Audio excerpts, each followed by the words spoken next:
Oh, that's kind of cool. I should do that more often. Did you guys see that? Did you guys enjoy that? Hi, Limbo. Welcome, Matt Stinky, Speed Demon, Danny, if you're still here. What's up? Joyous day. Joyous day. We've come here. Is that? What is that? Is that my wall? Ew, gross. Ew. There we go. That was scary?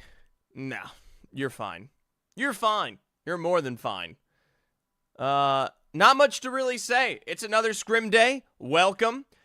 We've got a plethora of colleges left to compete. You forgot to end prediction in my favor last night. Oh, God, I didn't do the prediction. I said, does USM or Cumberland win this game? University of Southern Mississippi, Cumberland. Wow, congratulations. The 4 people who took Cumberland last night. It was Lock Sanity, Coach Claypool, Tangley Tree, and FPS Aether. My gosh. Well, there you go.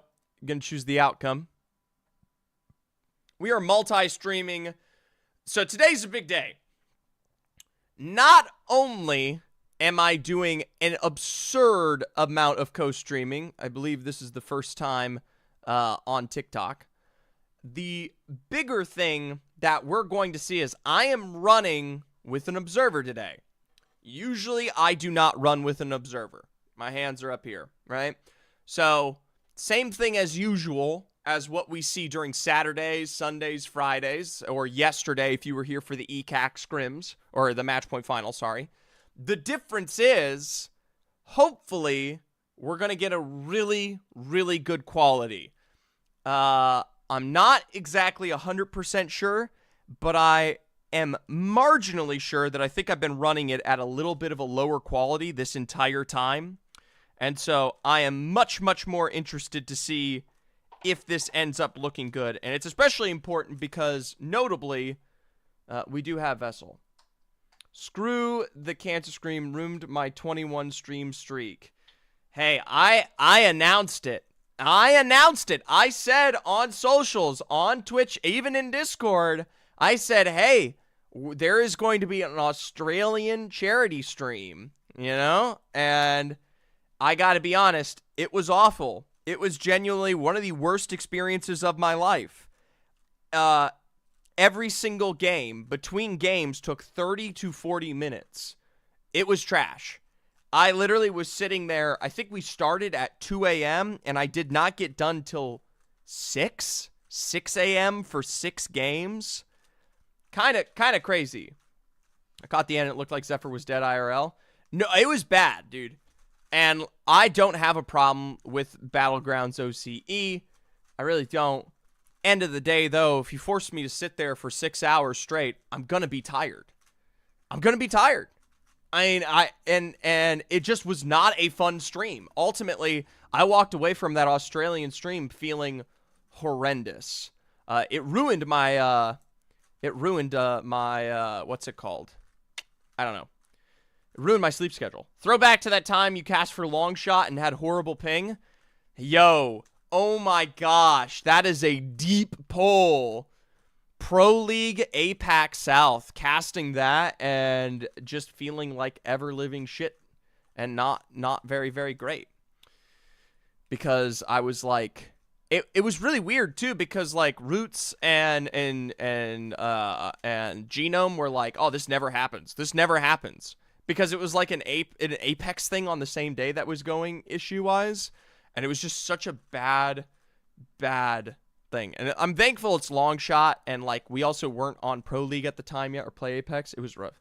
You cannot believe I watched that live. LMAO. You watch everything in APAC live. All right. Well, we do have the game starting here. For those of you who are joining us for the very first time, or you have no idea what's going on, it is officially Collegiate Scrims. That's right, college scrims. You've got college teams, and they play against each other in the iron grid that is Apex Legends. I'm Zephyr. I'm a pro caster for the game. You might have seen me some places, probably not ALGS, but all on that. We got plenty of stuff going on later this week in terms of match point finals, semifinals, etc., and big competitions Saturday and Sunday. No way I'm in there. You are in fact in there. Can they hurry this up? I got clinicals at 5 a.m. Lawless, are you in here? Hi, Zephyr. I loved your Omega Strikers work. Yo, Zephyr, those like 3 Omega Strikers gigs you did before that game you died, and the 2 lands you casted. I casted 2 Omega Strikers lands. They were awful.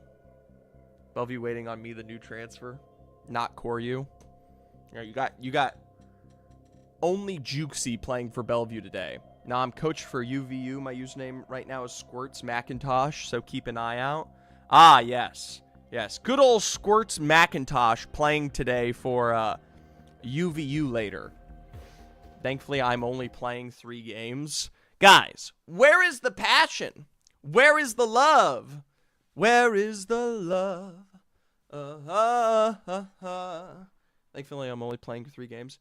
Bro, I just went from, like, feeling normal and not toasty to absolutely burning the hell up. My gosh. All right. Died and was stuffed like a turkey. All right, the jacket's coming off. No more NOLA jacket. I know you like it. Thankfully, not playing. It's the best we can do. Apparently, Tamu's in this lobby. I literally cannot see them on my screen. Can anybody... Oh, no, they're Team 12. Hydrate, said Swifty. I need to go grab a water. I'm grabbing a water. I'm grabbing a water.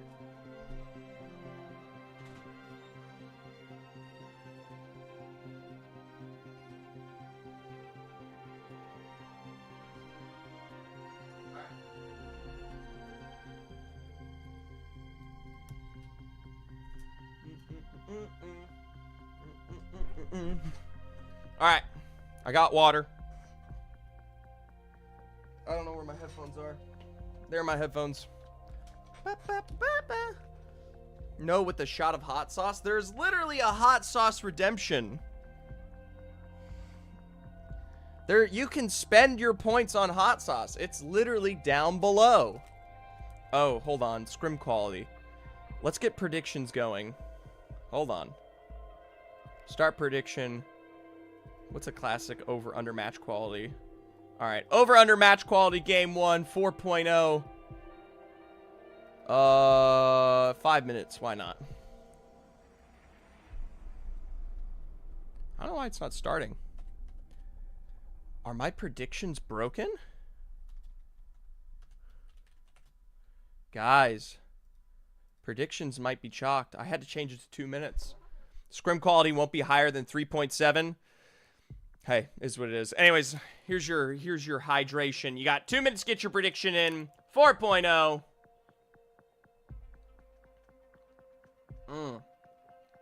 Servers are starting. So, real quick before we do that. The baby is asleep. He's a silly little baby, and he is all asleep. He's just a little guy. He's just a little guy. For those of you who can't see it, it's Lewis, my little kitten. Well, he is, as you'll notice in his pen, he has some little paper-safe litter, and he is going to learn how to use a litter box soon. So his litter box training is beginning because he's 3 weeks old. Those brown Cheetos are like litter pellets. Okay? So he's litter training soon, and it's good to keep it in the pen because that's where he'll learn. So far, not enough bets on the over-under. 40 seconds to go. Get your points in. This is the option of a lifetime here. 4.0 quality for the scrim score is not something I would say, shocked to see or dis-see as we go through it. All right, so already right off the bat here, Southeastern Blue going to be starting as a duo for the day. I'm not quite sure who that is behind my face, as well as who's behind on the other one. But you know what? Job done. whoever it is, best of luck. You still got quite a few rosters here across the board. Notably, we'll look towards the premier ones. Teams like the Minnesota State Mavericks, University of Hawaii, Texas A&M Maroon, etc. Those are going to be the most impactful themes. All right, guys. Restart incoming. They got some of the drops wrong, I think. Please don't. Please don't. No restart. No restart, please. Rah. Rah. Rah. We should scout that area. We'll see how it goes here as time at least sets itself up. We should see what's up over here. All good? All right. Well, we'll see how things go. We did try a couple of new settings on the stream quality, so let me know. God dang it, I knew it! God dang it! Why'd they wait? Why'd they drop it? Why'd they drop it so damn late? I swear, they literally just reeled me in piece by piece there, and then they said, nope, screw it. I told you. I know you told me, but I was still marginally surprised at that. Remake the match quality? No. I should get 10k channel points. No, the match quality, mind you, or well, for predicting, yeah, maybe. If you're that good at predicting, maybe. But I will say the match quality has yet to start.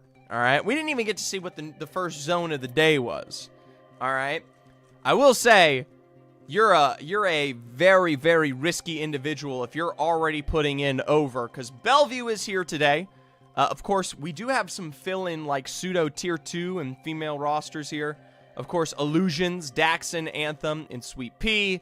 R5R, you can see that down there in the bottom right. Nikosu, Tioret, and Cosmo.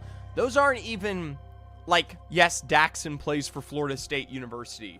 Nikosu, long-term history with San Jose University, right?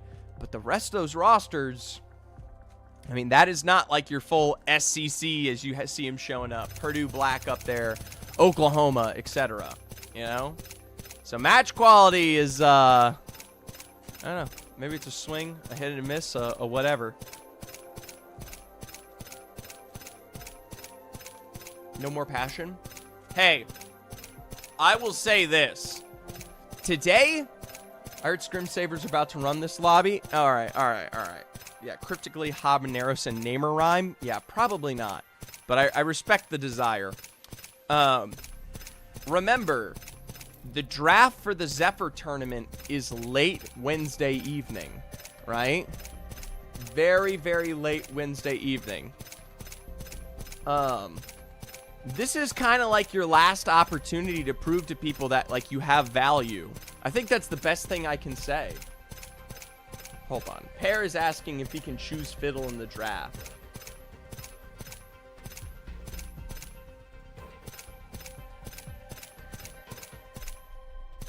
Must be across collegiate. What's a conspiracy you think is true?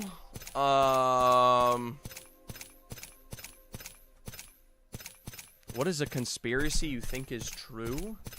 I'm not very conspiracy ridden. I'm a pretty like unbased gentleman. If I get picked tier 20 in the draft, I'll be playing Mirage, unleash my inner Kamal. Not the worst option ahead, bro.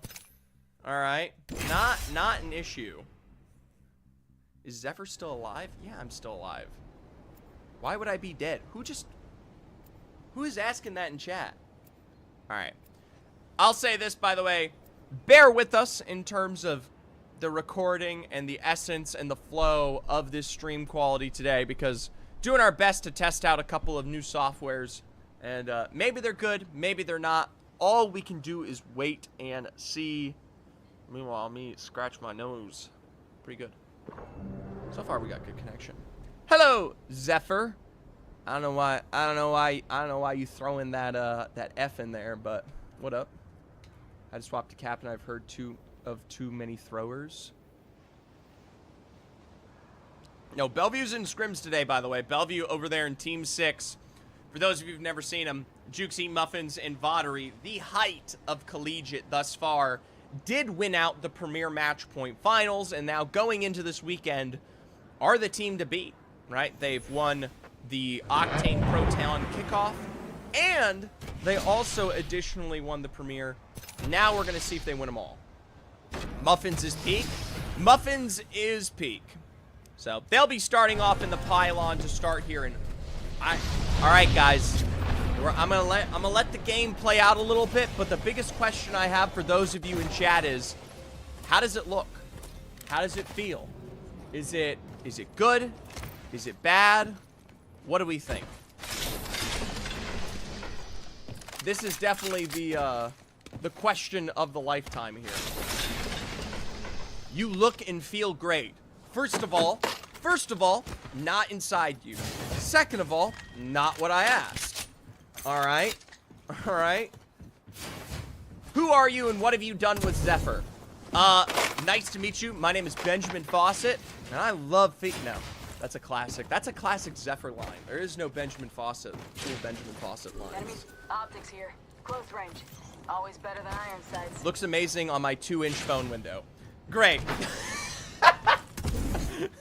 Save that for me, please. All right. That's the bare breast minimum. I mean, Shield cell here. is there like anybody on PC to tell me if this was worth it? Because it honestly was a lot to set up the slight differences that you might not be seeing right now. Evo harvesters are now available. I mean, we kind of got to wait till things fight out. Zone's pulling up towards the kind of midsection there. Potential wall finishes maybe towards the Cascade side. We'll see how it finishes out. There you go. Secondary zone already up on the map there. It is the wall finish. So Florida Gators and the R5R roster will have first pickings with Minnesota and the Hawaii squad not far away. It's noticeably better.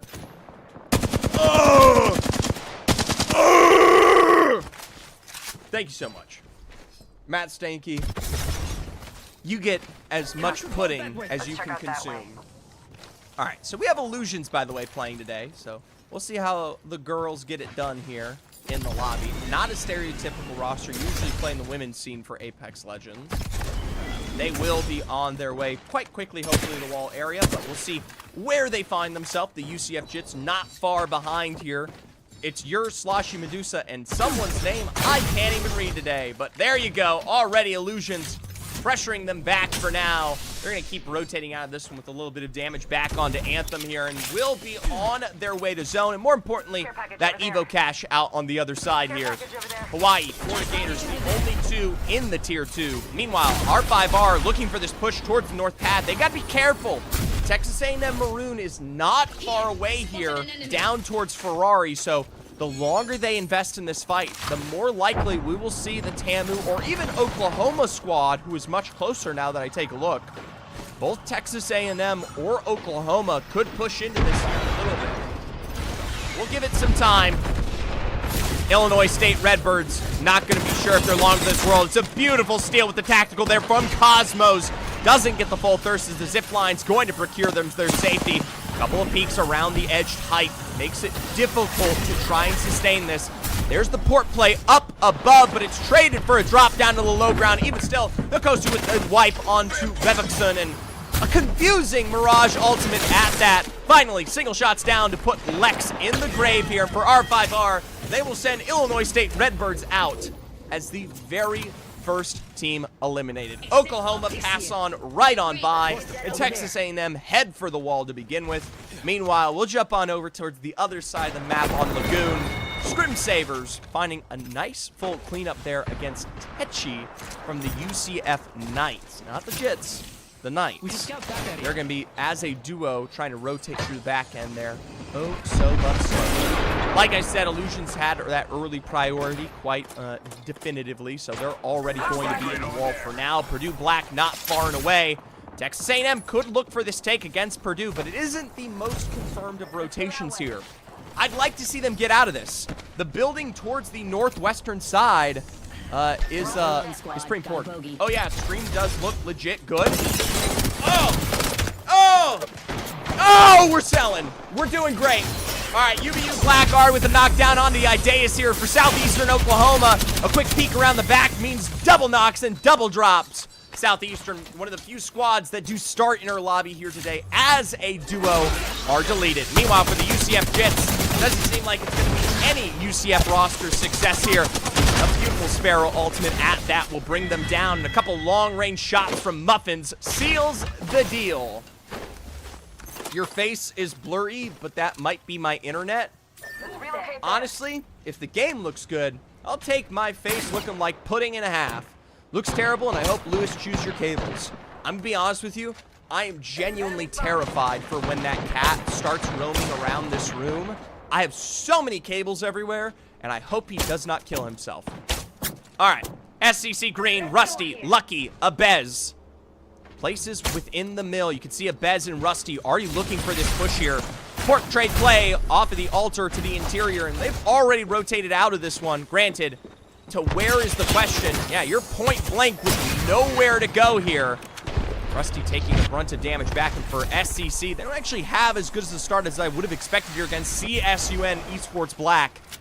The CSUN roster, I mean, they are recovered onto the other angle, but for some reason, very tiny hands is making very dumb decisions. Stuck here with nowhere to go, back to the interior. It's a single tick of the caustic gas from Lucky that pins them down. CSUN now are a duo out through the choke. Get that garlic coating thing to put on all your wires to help them taste bad? Well, we'll consider it. We'll think about it. There's a lot of ways to establish what might be the survivability of my kitty. All right, 17 squads remaining. Most teams already presenting in the wall here for now. UVU Black, Incroc, Schmiggles, Badger. Not really a space to play. This is nothing. They're going to have to turn shit into gold here. Tamu Maroon did take that building for R5R. They're doing a great job of contesting and holding out that western choke. Jump back on over to the Florida Gators in UVU exchange. Schmiggles was one of those that tried to get themselves set up, but instead is caught out from a distance here for the Florida Gators. It's a 3v2 situation against UVU just below them here. We'll see how it turns out. As I'm a little bit more interested in this Bellevue fight. This Bellevue fight.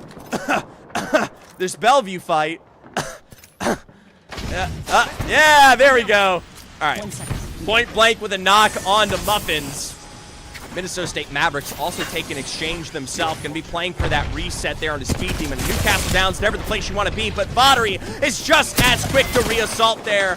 We barely tune in to the end of that fight. And for Bellevue, they make it look easy. 15 squads remaining, and it is accelerating as fast as can be. Good chunk of our teams are presenting directly into the wall. But hey, best you can do. Now, it looks like UVU Schmiggles is getting a revive all the way out there towards the north. They do have the time. Or no! That's the UCF Knights. Meanwhile, Interceder here from Oklahoma, forced to take a little bit of that respite while they sit on the respawn from Louise. I'm choking. I'm literally. Limbo looking mad, or Lewis looking mad good right now. Hello, baby boy? Why you call me baby? What'd I do to be the baby? UVU Black, by the way, just quickly. We talked about them being a duo for so long there. The Florida Gators finished the job, and now still have to defend against the UCF Knights towards their height and OU behind them, but they should be good. I ain't no baby boy. I'm a baby man.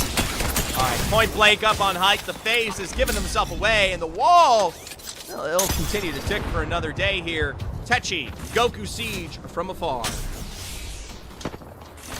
Fried Lewis. Fried catfish. Haha, he's not a fish. Bellevue sneaking in to wall here. Purdue Black inside this building. You'll see Vatari start off with an exchange. Tries to break that door out on the other side. Quick nade doesn't find its purchase between the wall. And for Vatari, surprisingly missing all those shots. Uncharacteristic from the GOAT himself. Even still, Purdue, no, they may not be long for this world. Couple smokes on the inside to get rid of the gas traps and pressure this one back. A beautiful Sparrow ultimate, but just as quickly as it comes through, it finds just about nothing here. Couple tick for ticks here as the castle wall will present there over on the corner. Finally, we will break on through after all the utility is done and dusted. It's going to be Juicy that finds the initial 2 knocks. A new castle reset with a mobile shield, but you're just begging and waiting for them to push in on you in the corner there. Rolling Thunder extended as you hear those revives coming through. One singular castle wall bludgeoned down there. Another quick reset. And for Bellevue University, all it took was additional time.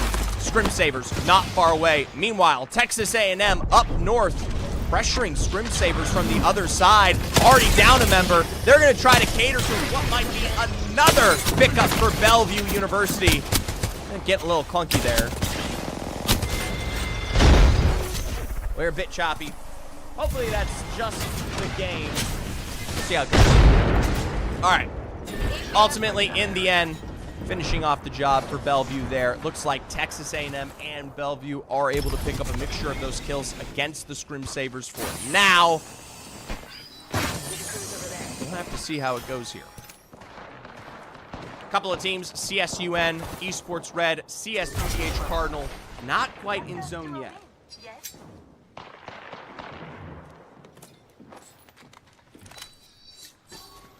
Hold on, folks. I'm getting a buzz.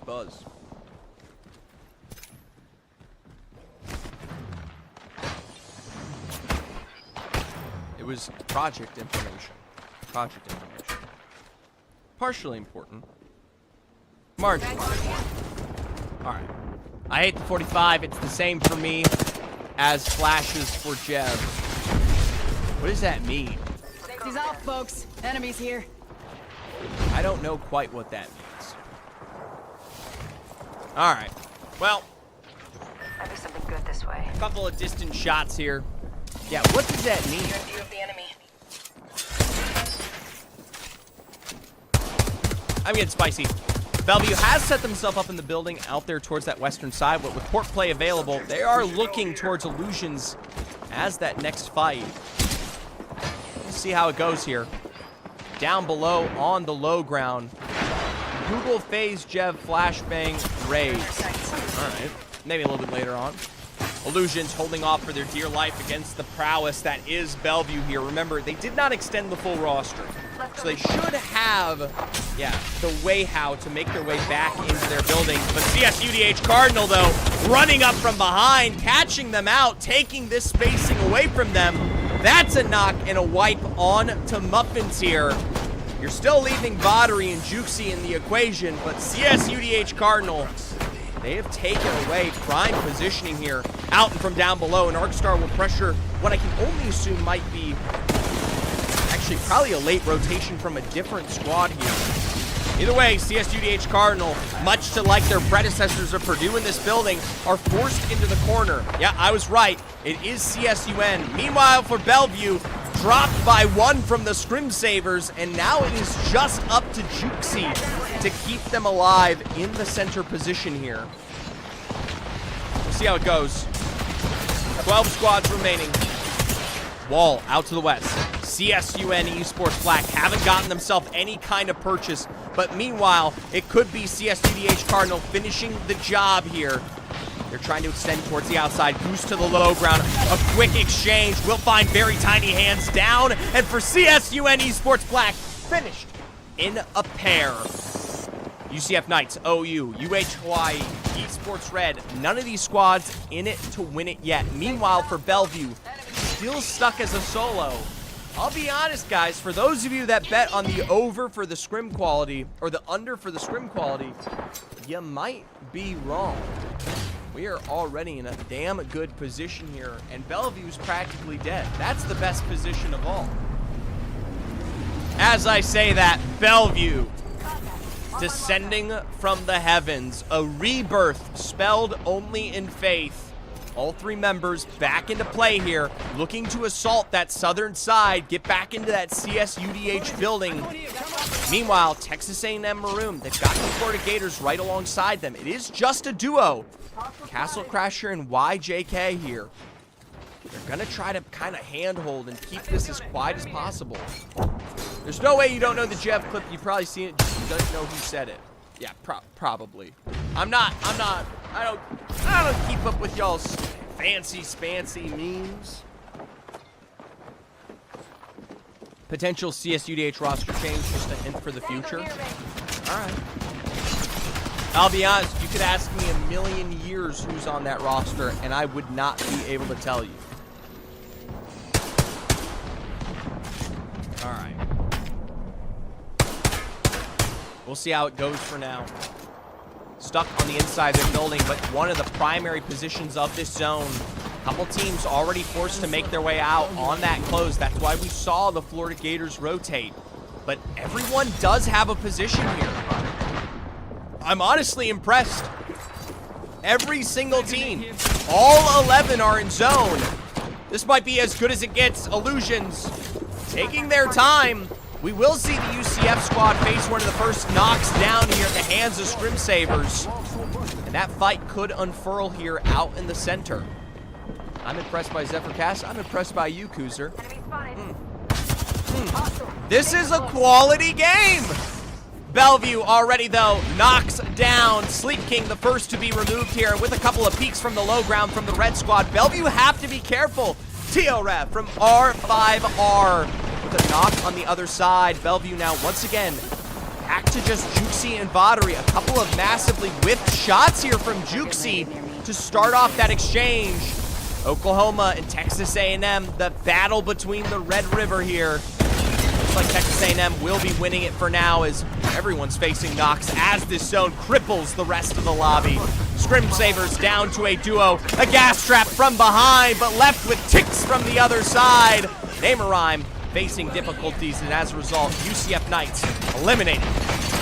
Scrim Sabers holding on for the center. CSUDH Cardinal still in the interior. We'll say goodbye to Bellevue as they lost that house long ago. 9 squads remaining, and CSUDH Cardinals' position is minted in gold. As we check back in with Texas A&M, they are stuck as a duo. A couple of good shots here from Presso on the fadeaway as Texas A&M are a long-range shot down on pair. One single remaining member in the heart of Navarre, and you're basically just waiting for the climb up. Missiles coming from up above, and the zone is closing here. I can't imagine either two of these squads will survive. Texas A&M likely the first to go, but for Oklahoma, probably not much better at that. A couple of EVA shots on the other end as the knockdown shield will be wiped out. Navarre to the low ground as Oklahoma are forced to drop in tow here. A mobile shield to give them cover for now, but not much time on the clock. Scrim Sabers from afar. Meanwhile, Hawaii and CSUDH Cardinal, only 2 teams playing that building, look towards R5R. R5R on the outside are in not a bad position of pressure. It's not going to win the game, but we'll see how it goes. Presso down, Pavizzi to follow, and shot like the skeet shooting we know and love. OU will be picked from height. Like I said, neither TAMU or OU are going to survive that. We're down to U of H on height, CSUDH Cardinal on the inside, R5R down below, and of course, Scrim Sabers and Illusion all the way out here. R5R is Collegiate Gen G. They might be. Why is TAMU maroon? Why is it TAMU maroon and not Tamoon? Get out. Get out. Get out. Why isn't it to white? Let's see how you sound. All right. 5 squads remaining. It's going to be this big stack between U of H and CSUDH Cardinal that gets especially disgusting here at the end. Scrim Sabers taking this extended position over on the outskirts against R5R to try to put pressure down. Both of these 2 teams really trying to survive on the outskirts. It could genuinely help them out here because with the zone closing, this building is not going to be in play forever. We'll see how it goes. Zone closes for the first time ever. Scrim Sabers down below in the crook that they've been playing almost all game long. R5R, they're now pressured on the backside here. Scrim Sabers kind of a split attention, trying to hold off this building as well as the distant side all the way over towards the east.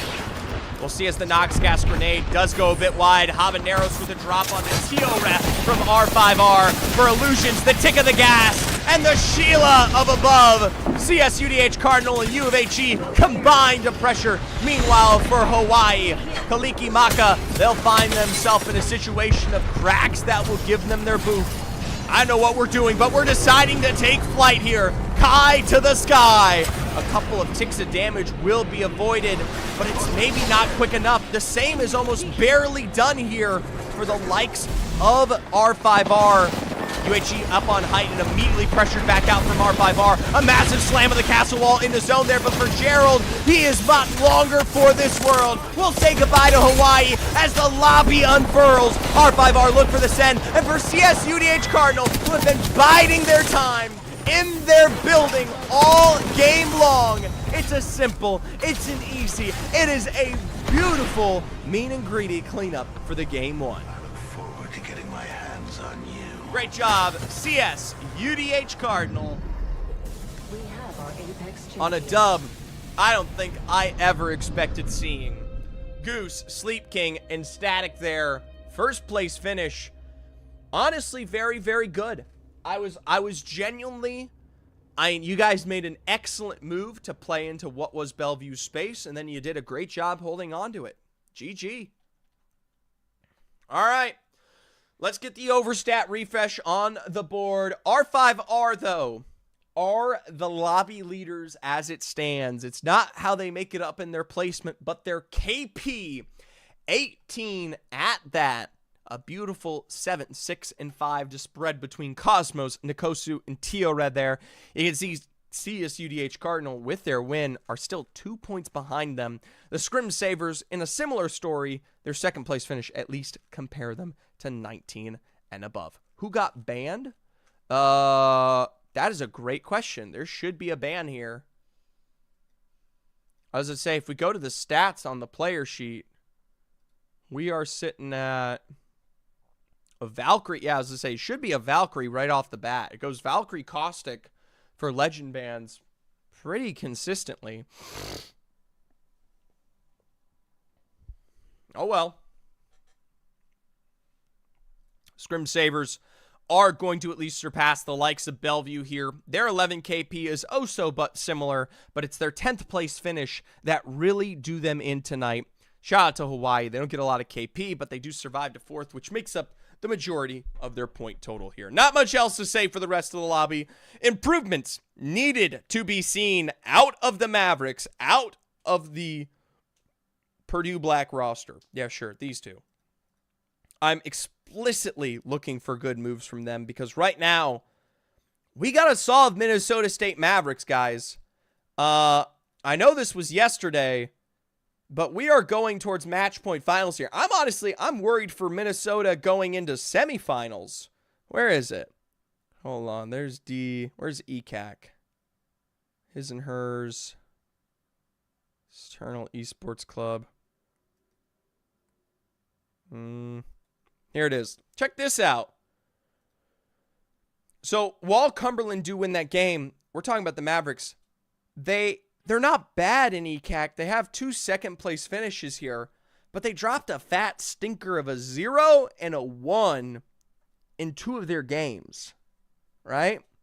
And so today, we are already starting off with, what is this? Yeah, a 0-point game from the get-go. Now, they did face Bellevue. Bellevue is as bad as it gets.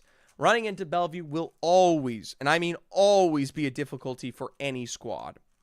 So, either way, predictions, I asked y'all, over under 4.0. It was a definitive over, a beautiful 8.67. Absolutely incredible. Who is Esports Red?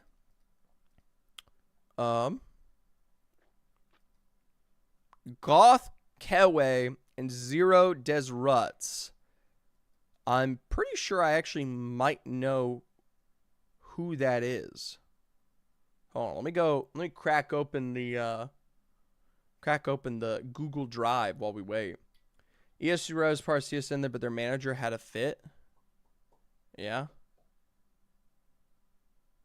We'll see. CSUN. Here's the thing. If you guys want to see that's the scouting report.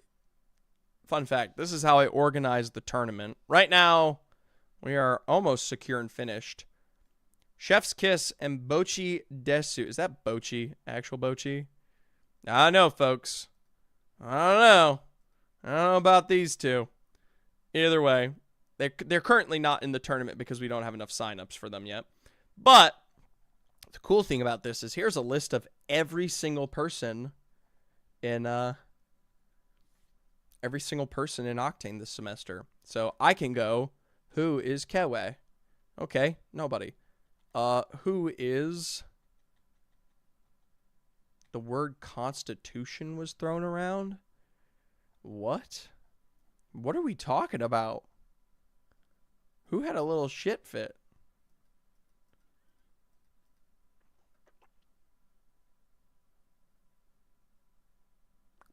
Hey, if there's one person that wants to play in this tournament, you can swap them with me if you want. No! Elixirs, you're playing in the tournament. You don't get to choose anymore. You're playing. Don't make this more chaotic for me than it needs to be. You signed up. You're playing in the game. You get what you get, and you don't throw a fit. All right, well, I don't. Oh, right, I have their names right here. Zero Diz Ruts. Zero. No. All right, whatever. Good enough for me. Boop, boop, boop. That's the standings for now. At large. Let's jump back into game. Let's jump back into game. I have lost game feed.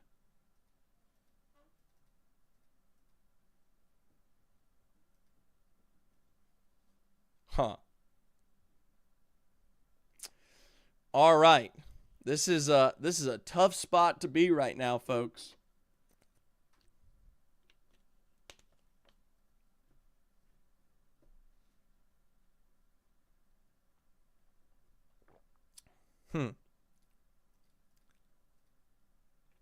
All right. I'm going to go back. I'm going to do the little BRB screen. Or, yeah, you guys can take Lewis Cam. I don't know what this might be. Her getting picked in the second round of the draft. Whoever's hosting needs to get off of West Asia servers. I don't know.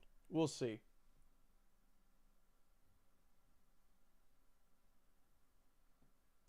All right, BRB. I'm gonna try to figure this out. I will be right back. You guys can enjoy Lewis while we wait.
spotted.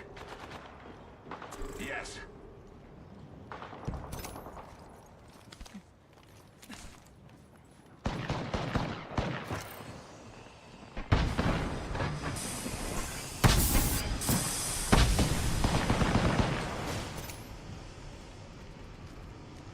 Here's the target. Thought I pressed. My gosh, I thought I pressed the mic button. It's all the way over there. All right, well, we're already accelerating twice as fast this time around. I didn't get to do a prediction before we jumped in this game because I am oh so but silly. As a result, we're pretty much already done and dusted for a good chunk of the teams, and with Bellevue still in the lobby, that tells me I don't think we'll be slowing any much further. Couple 300 ping. Yeah, we'll have to see how the lobby develops here because I'll be honest with you, it already might be looking chunky on my end too, and that's the worst place to be. CSUDH Cardinal, our winners from game one, making their way down from the barometer height to make a move here. Could also be just looking to make a move. A couple of shots around the back and a drop onto USU's Goth means that they are more than capable of searching for fights where they find. Number drop onto Kethwick down there, and for Esports Red, seems like we're finishing the job at that. Who are you coaching? Lawless is coaching God. God himself. The Lord, the Savior, the Jit, the man, God. UVU Black versus the Florida Gators. They'll come out of the swamp here to look for a jump. Ultimates in the corner will find barely a bit of purchase here. Up to the roof in a couple exchanges. PK for PK on the pump will lose out on one. Castle Crasher just as quickly. And for the Florida Gators, it's the fadeaway onto Schmiggles that keeps the dream alive. YJK 1975 just trying to keep this one at least good for now.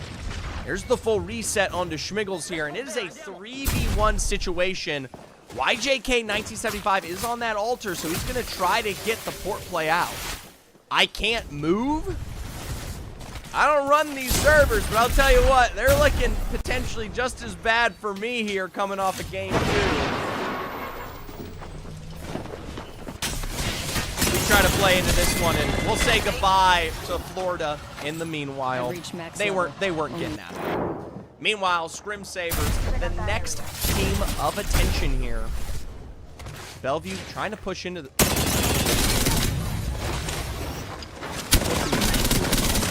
What can you say? To be at the top of the world. You got caught jerking it in the corner, and that's all but it.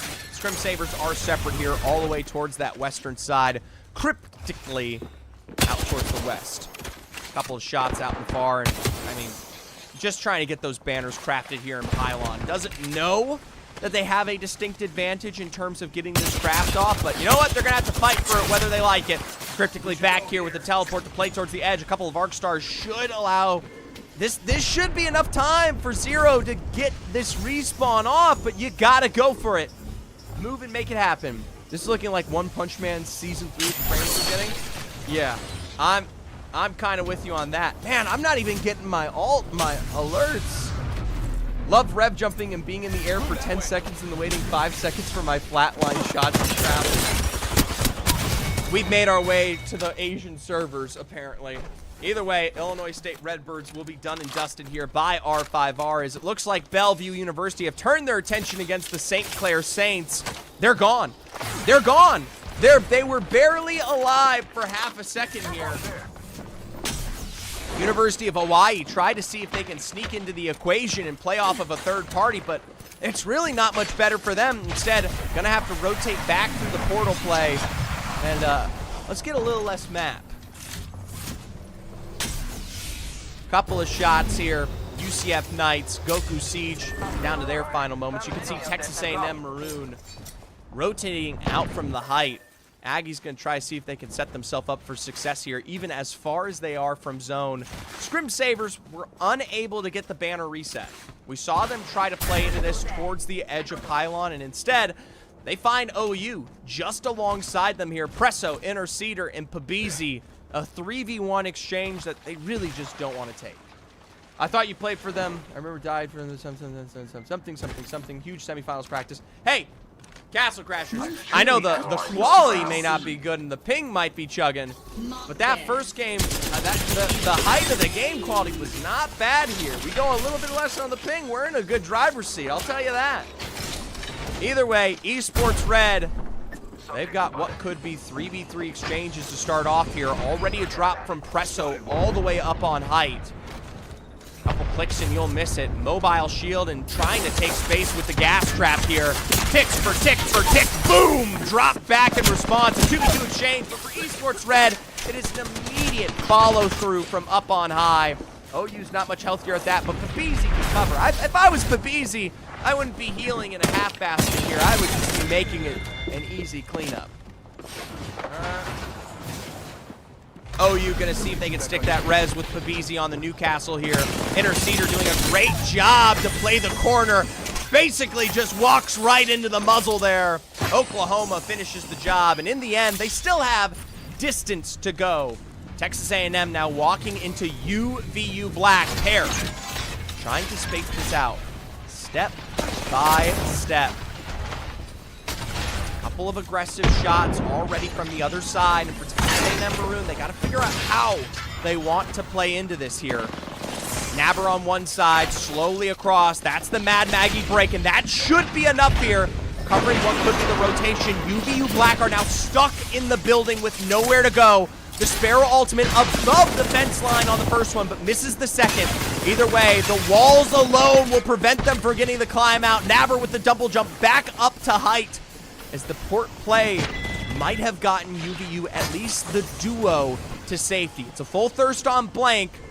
2v3 for their future. Texas A&M Maroon gonna have to make a drop here sometime soon. Thankfully for them, that building out ahead of them is alive. Take a look at the edge of zone.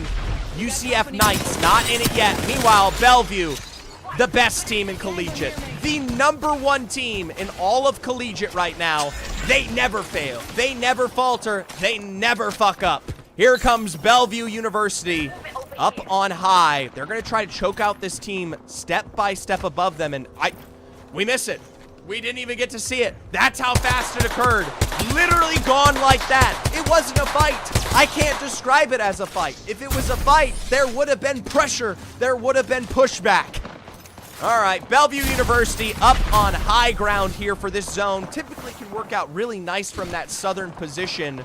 You get a lot of love. Meanwhile, UVU Black, we see what might be their final moments here. R5R extending a couple of shots, and Texas A&M Maroon will lay it back a bit, but Cosmos does at least get the 2 KP on the other side here. Meanwhile, R5R, you're going to have to pour it out of this one, right? Get yourself set back up, as the remnants of these teams are in launch pad for the boot here.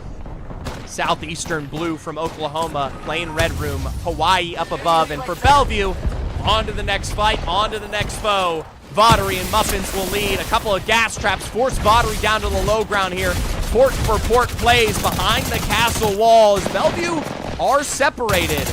Vattery does not have a way back up into this fight. It is a dump and bump from Muffins on the edge of that castle wall there. Only 54 bullets in a single clip to go. But Juxi is always ready and waiting to cover. A quick climb back up from Vattery as the Newcastle res has to come through when it counts. But Vattery is leaping forward to send you packing. A single remaining member cracked out and away as Vattery and Juxi come to play. CSUDH Cardinal going from winners to losers. Down to the low ground and down and out. 9 squads remaining, and it looks like Oklahoma will be joining the gray screen soon here. R5R from multiple angles with OU. I mean, look at this. Nowhere to go. A couple of full thirsts there. Cosmos doesn't have the clip size to spare, but the altar teleport is just ready and waiting. Nice drill from the other angle, and I mean, you're just barely, there you go, putting it together. Oklahoma, Boomer, Sooner, gone. R5R up north, Illusion Scrimsavers, and University of Hawaii towards the western side of Launchpad. Something to boot with Bellevue, by the way. Sometimes we see a definitive end towards the southern side pole where you get a little bit of that height towards Devastated Coast. This time, we're going Launchpad direct. You get the building split, right? You got the southern building, the northern building where it takes up the zip line, and of course the POI itself. For Bellevue, they've made their way towards this central spire, and they're going to fight it in. piece by piece. Southeastern, not far away from them right now. Couple nades and a little bit of a heal.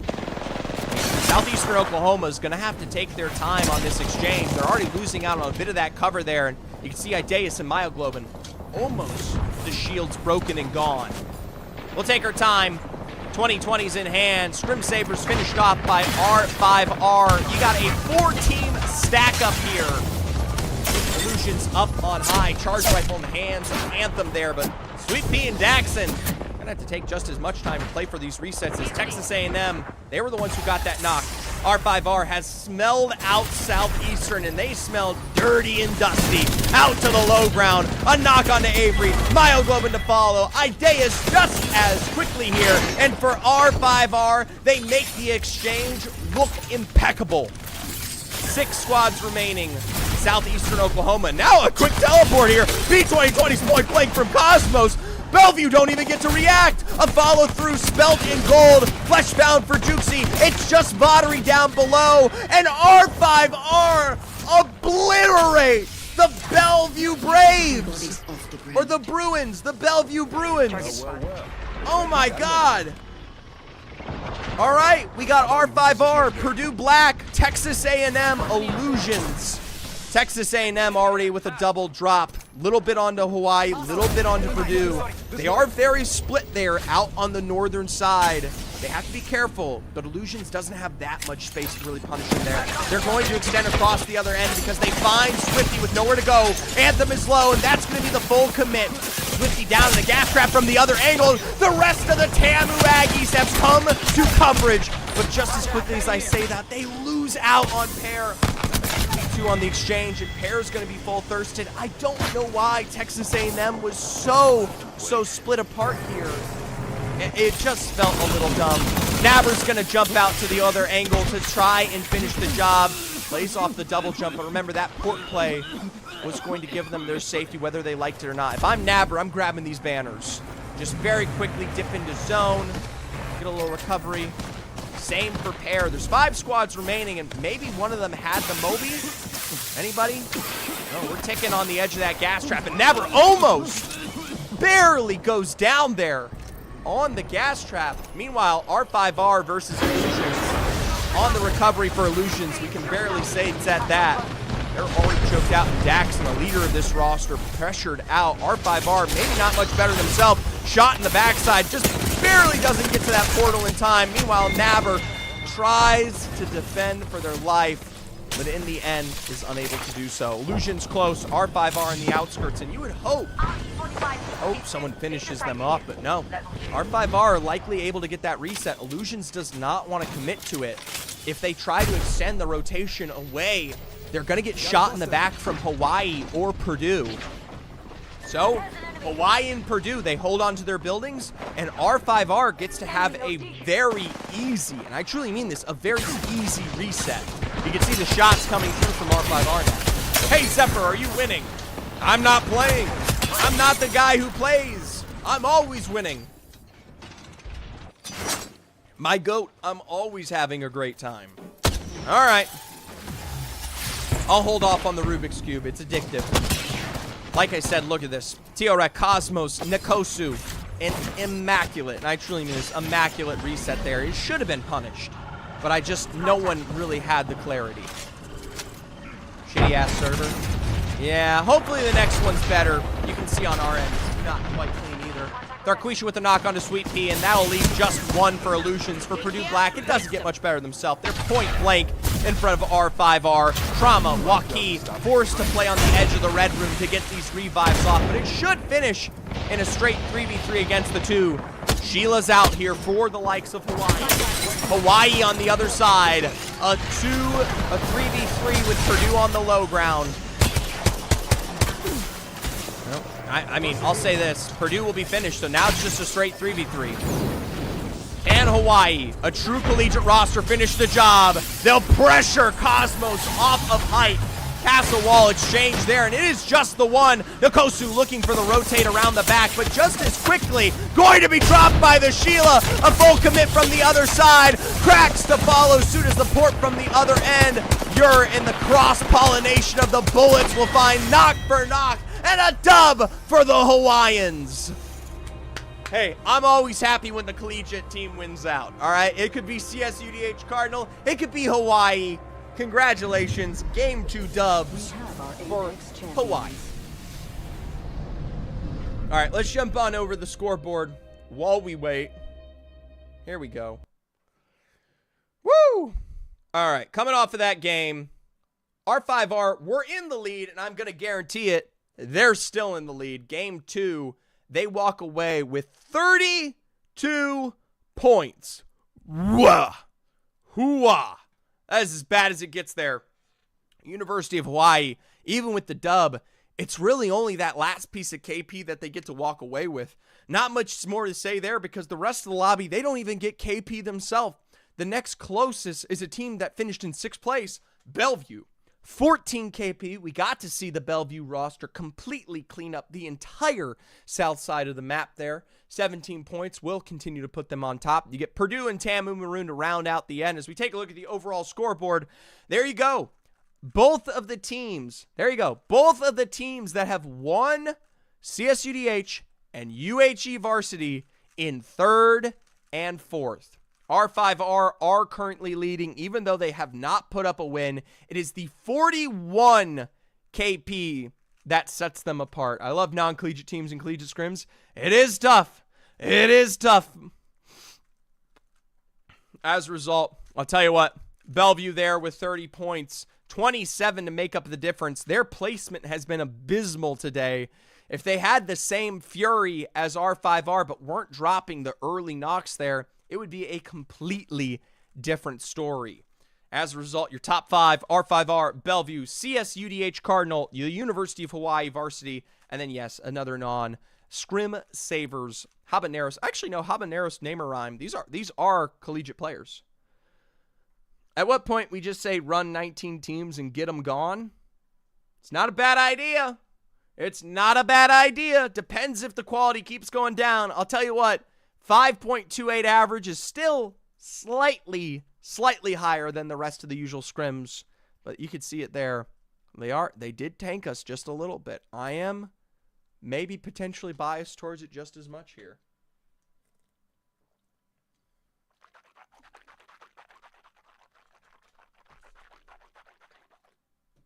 I like a little water. I like a little water in my water. 19 teams versus Bellevue. Here's the crazy thing. Bellevue isn't even that dominant today, guys. If you take R5R out of the picture, we're in a situation where it's Bellevue 30, CSUDH Cardinals 27, and Hawaii 26. But, I mean, you guys saw it. It was R5R that sent it. FPSA there says, check your DMs. Fuck off.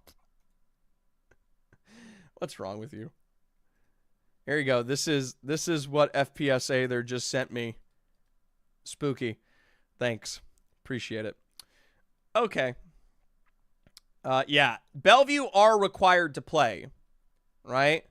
They are required to play scrims. Did I see that? I did in fact see that. Thank you so much. You're the GOAT. So.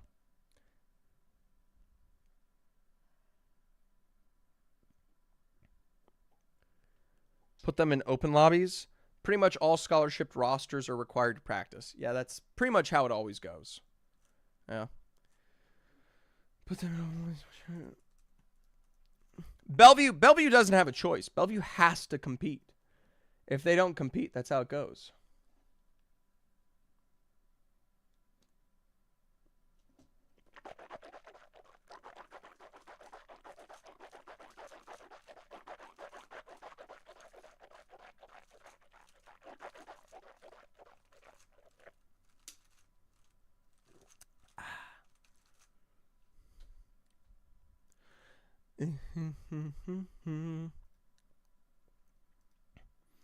Bellevue more like Bellevued because past tense or something. Amazing. Come to UVU, chat. No scholarships, but it's like 3.5K a semester without FAFSA. With FAFSA, it's maybe like 1K. All right. All right. Pobix doesn't want to be a captain anymore. What are we doing? What are we doing? Oh, I need to look at the draft thing because I don't think my boy has updated the sheet. Where is Slasher? Let me see. Scouting report sheet. Did we update the sheet? No. We have not updated the sheet yet. Slasher, you got to add in those 3 picks. What are we doing? You're letting people think they can get away without signing up right now. Come on. Come on. You got to add blank, Krumpenthorpe, and Eiffel cakes. I did tell you who to add. I pinged you in my server.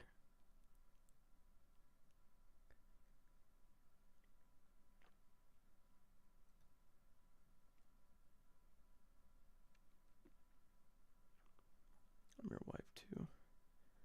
Where is it? Where is it? Where is it?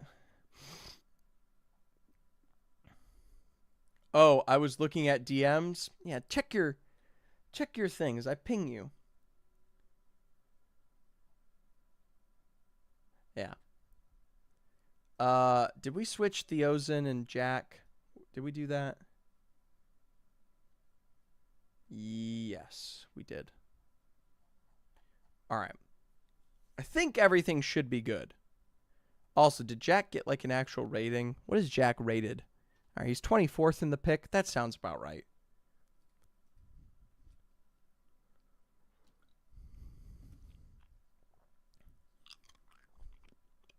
Hold on. I have to tell Pobix. Where is it? Where is it? Are we in game yet? Oh, we are in game. Oh my gosh, look at the little disconnect up at the top right. What is going on today in the lobbies? I love Apex lobbies as much as the next person, but my lord. Lewis awake? No, Lewis is asleep. You can literally see him right there. He's asleep. He's a sleepy little guy. Got that promotion, but the upgrade will be clutch. Got an upgrade. Moving out. Alright, hold on. We gotta make sure Pobix knows his place real quick.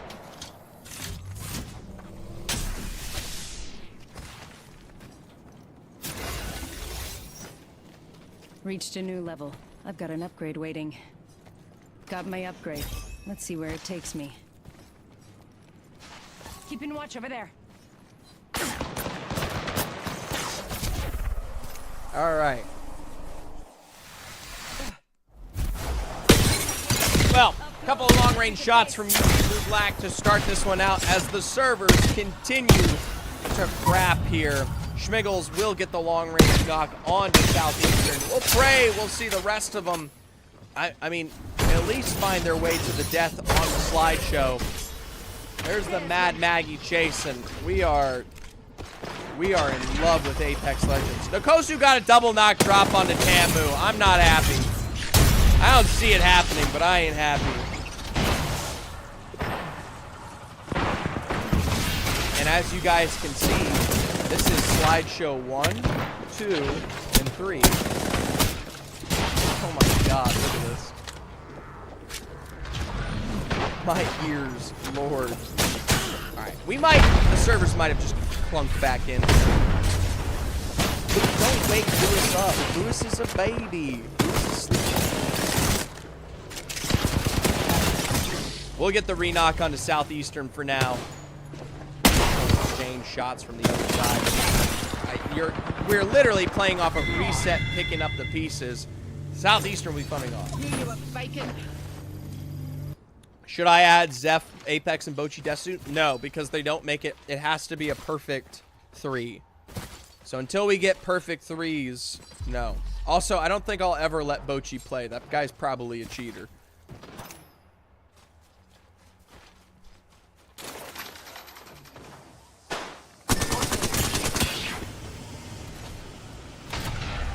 That one arcane scene. Man, this is bad. Hey, let's just stay on one person for like half a second. Let's stabilize.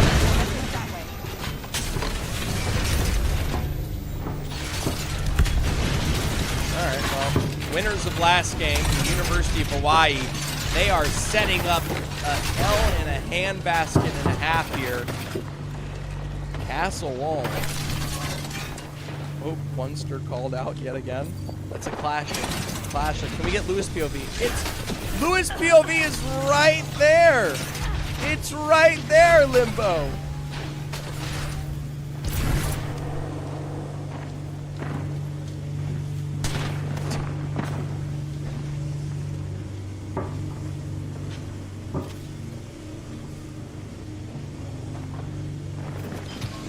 What if you put Lewis big and you small? Ultimate accelerant here. Ultimate accelerant here. Look at him, he's yawning. He's just yawning. Let's go over there. He's a little baby. Alright. Bellevue, by the way, they've found the likes of Scrim Sabers here, not too far away. There's Namer Rhyme. No one is pinging me about ping issues, so I think it's on your end, Zeph. I would hope it's not. There's only so much I can do. Albeit, it is Apex Legends. Apex Legends is just how Apex Legends goes sometimes. This is how it was in Rank 2. Sometimes you have to remember you're just good enough to deal. You know? That's just how Apex goes. He up? He is up. Look at him. Oh, look at him! Lewis is up! Lewis is awake! Hi, Lewis! Hello! Lewis got him. By the way, we say goodbye to R5R eliminated. That's the best thing all day long that's happened. Bellevue send them packing in 16th. I sent you a video. Zephyr thought of you with love.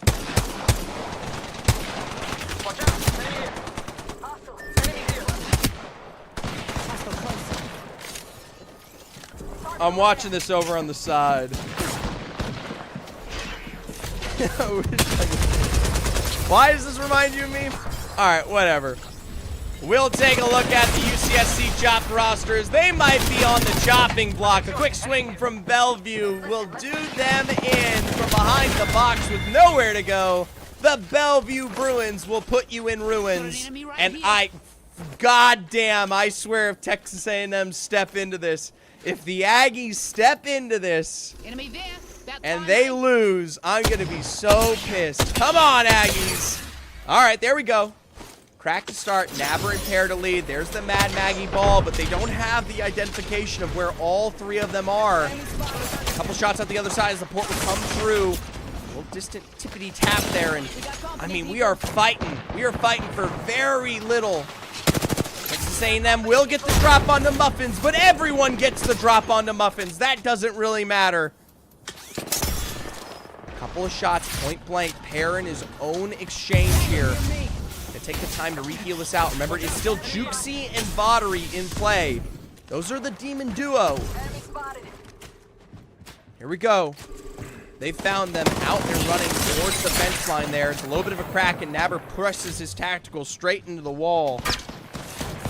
Bro shrunk Lewis and lost 5 viewers. Shut up. You guys crack me up. All right, 52 damage. It should be a 2v3, easy as can be. But now the zone is going to come into play here. Ticking damage for both squads on the very, very edge. Nabber's going to try to play this one back out as they will identify some way to gatekeep this. This is tough, though. All right, Tamu Maroon, they let this one stand. They're not going to present a final finish onto Bellevue. And hilariously, Muffins is still in play here. He did not get full thirsted. He did not get full sent. Texas A&M prioritized their rotate. They give up. They drop it. That's all right. Muffins catching a stray? No. Muffins earns himself a stray. 90% of the time. That's just how it goes. It's Who wants to play Among Us? Aren't you supposed to be coaching right now? Aren't you supposed to be coaching? Could you imagine if you pull up on your coach and you're like, sorry, I was venting. I did not pay attention to the games. Spotted the subject. St. Clair Saints, part of zone. We'll see how they'll survive. I'm bored. Oh, I'm sorry, Lawless. My apologies. My apologies, Lawless. My apologies. I'm sorry. I wasn't so, they're so bad. They're just eating Storm. Oh gosh, how horrible. All right, Bellevue are finally, unlike your team, into zone. There's UVU finally making their way in from Viaduct. For Bellevue, let's see where they present themselves. For Purdue Black, they're gonna have to present themselves a little bit of cover. Trauma, though, still doesn't get a response on the kind. It is a 2v3 situation against Hawaii, but Purdue does need to heal this one up. Either way, a quick peek to height for Hawaii. I mean, we're just finishing. A couple of quick ticks here, and I mean, you're just one good knock away. There you go. It's not up on height, but it is down below. Chillingham Storm is peak C9 strat. Yeah, it kind of is. Kind of is. All right, we'll jump on over the UCF Knights. They take their time.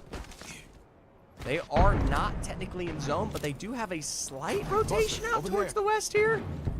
3, 2, 1. I don't know. We're going to drop the nade. A couple full-force nades and point blank. We're literally right in the midst of the action. Wriggling Salamander will wriggle his way right into your muzzle. Say goodbye as Florida. I mean, they are down now. One complete member there. Oh my gosh, they were separated. The Gators were out here in the Central, and now UVU. Here you go, Lawless. This is the entertainment you've been waiting for. You might have given them some extra info. Who knows? Who cares? UVU Black. Utah has come to play, and not in that way. And I swear, the minute I try to say they're going to do something entertaining, just like that, they're gone. They could care less. Instead, the UCF Knights are going to be looking for what could be this exchange against Florida. And for Bellevue, well, it never stops. Quick re-knock there, and now for the Illinois State Redbirds, you are getting executed in point-blank range. Potter with that full wipe, and the Illinois State Redbirds, Judge and Lex. It ain't much better at that. All work and no play makes Lawless a dull boy.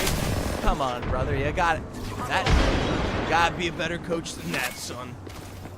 Bellevue, Bellevue's just gonna run. Bye, Bellevue. The Bellevue Bruins go rune. Keeps this chase up going as the heel is point blank. A little bit of an exchange there into the ether from Vatiri to find the final member of the Illinois State Redbirds. Illusion is trying to gatekeep Bellevue out. Contact with target. We'll see how it goes. The UCF Knights here. They themselves not far away from UVU, and I like this. Here comes Bellevue on Illusion. Hey, over, under, Illusion gets wiped here. Are y'all ready? Here we go. Shots back and a rolling thunder from Bellevue. Already missing a hell of a shot and a half there from Anthem. It ain't gonna get much better. They barely dodge out on the nades, but Daxon, the beam in response. Meanwhile, there's the peek up to height, and it is trade for trade here against Bellevue. Point blank Sparrow ultimate to create space. Sweet tries to follow through, but runs almost right directly into their end there. It ain't much better for Bellevue as, I mean, they are slightly low. They pull this one back for the time being, but if I was them, you already utilized the majority of your what's it called, on illusions. You might as well commit. Yeah, I mean, even still though, it's kind of far from zone. All right, whatever. Fighting to UVU Black. Here you go, Lawless. Minnesota State Mavericks did take away that position from Florida seconds ago. And for UVU, it's the port play to the inside that will hopefully save them from the likes of Bellevue here. Zwifty with a full thirst and a knock as we're getting fighting out towards the east. All these teams forced to rotate in will find themselves, well, with not much life to their name.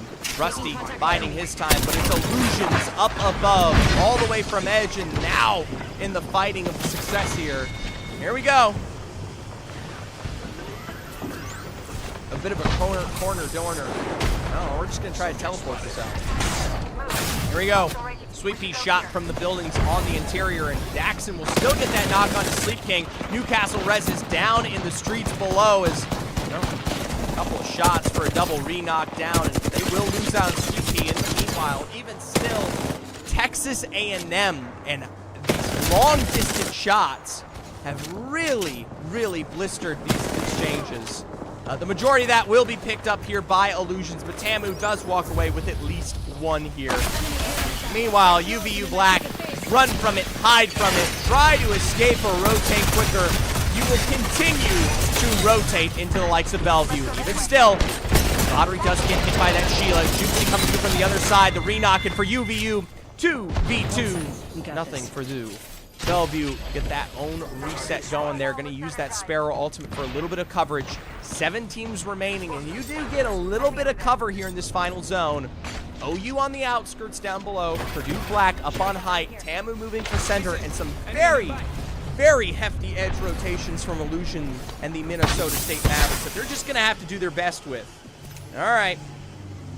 The Mavericks are in, though, on that next building ahead. It really is Illusions who have the hardest rotate to work with here. If they drop down to that low ground, they run into Texas A&M and the Bellevue Bruins. If Illusions rotates through height, you're in a fight against Purdue, right? They don't know who's specifically in these positions here, but they've got to choose. Obviously, the height is the better decision, but they don't know that. A little bit of dramatic irony from the observer slot here. If I'm Illusions, your choice is imminent. 1 second to go. Tamu down below now. Are exchanging a couple long-range shots from OU there across from them. We can consider the concrete the Red River. Bellevue, though, climbing up to height here to get a little bit of that scan information. They are going to spell out that southern rotation from Illusion in the meanwhile. Here we go.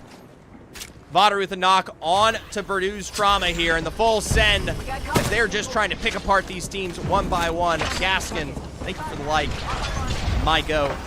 And, I mean, Purdue, you got nowhere to go now. You are done. You are dusted. You are running straight to your end. Vadery with knock numero dos, and Newcastle, that doesn't look much better when he's humping your teammate.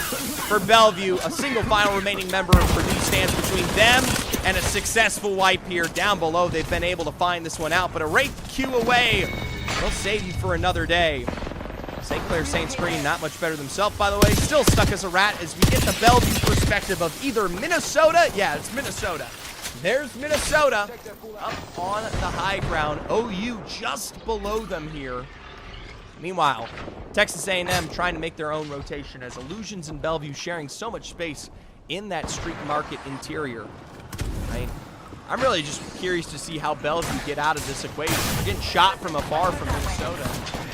It's a tough rotate for them to make work, being all the way on the edge and in the most stacked position, but if there's any team that can do it, it's the Bellevue Bruins. #1 team in all of collegiate right now. Cheat Seat classic. That's a classic line. That's a classic Wizard line. All right. 14 seconds to go. I will say, of all the team's positions that I do like, I prefer Minnesota's, right? Up on height, longest wall to work with, not stacked up. It's not going to last all the way to the end, and Bellevue's going to have a little bit more precipitable cover.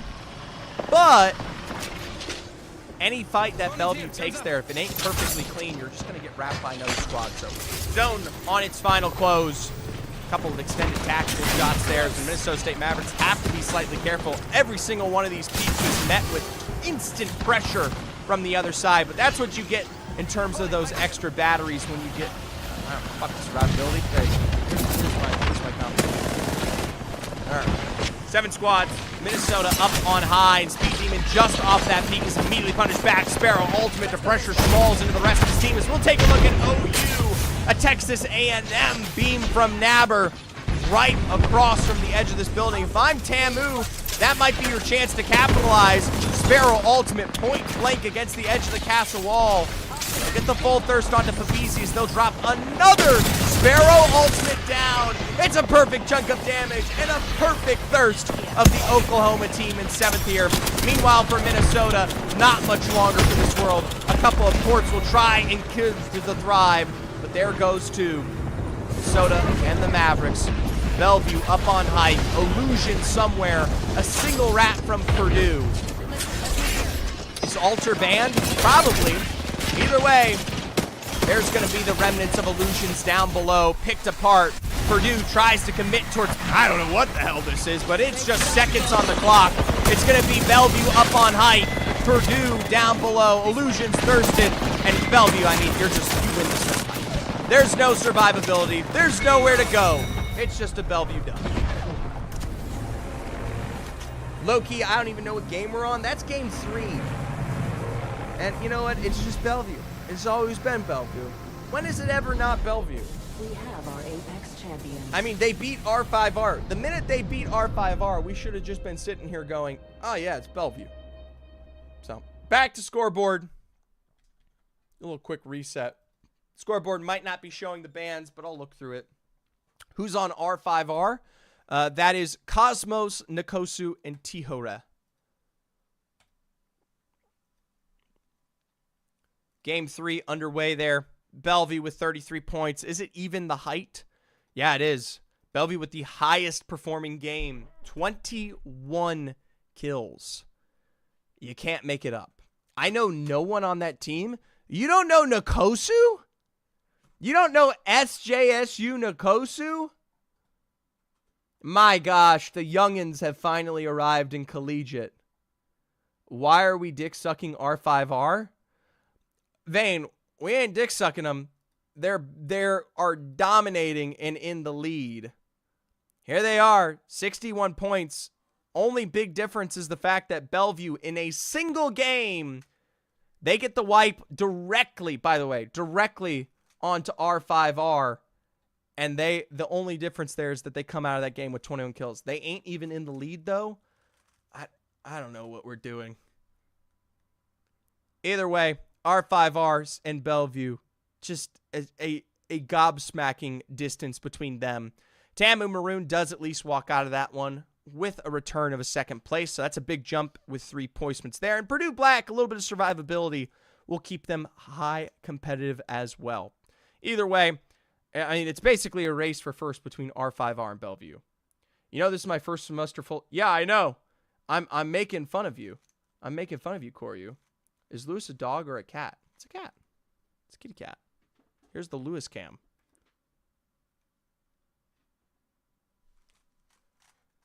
How old? 3 weeks. Look. Hello, Lewis. Overstat's bugged? Yeah. Don't refresh overstat? Oh, okay. Aw. Just kidding. Do it. All right, I'll refresh it. Up. Up. Overstat died. Man, what is going on today? That's crazy. It's cursed if you refresh. It's Bellevue and it's just the last game. All that it is on the overstat is just the most recent game. Yeah, big stretch.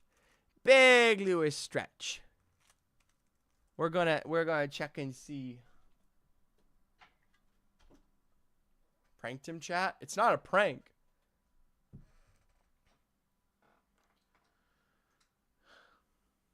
Vane, thank you for the follow there. I followed for Lewis. Yeah, of course you did. Everyone loves Lewis. Well, he's kind of awake. He's not entirely awake. The lion plushie is as big as Lewis. It is. You guys will miss it because I always feed him before stream, like a little bit before. Every time he gets fed and he goes back into his pen, he attacks this little lion almost immediately. He always pounces on the lion after he's fed. And then a lot of the time in the middle of the night when we wake him up, When I wake up Lewis, or when I go to wake up Lewis for his feeding, he is cuddling with the lion. Like he's sleeping on top of it or under it. What if you streamed earlier and showed us? It would be, yeah, it would be very, very early. I tend to feed him well in advance, so he's not in the way, you know, so he can rest. And also, I like to play with him a little bit, so he gets a little bit of it active. On my mama, if he did a 10-minute stream showing Lewis being fed, I'd watch. Lewis is a dime. He's a silly little feeder, though. He definitely competes with the bottle. He fights with it. You just like food, broski? That's true. Don't let Lewis outside. A hawk would consider him a delicacy. Damn. That is rude. He is tiny, though. For reference, he is literally like, he is palm-sized.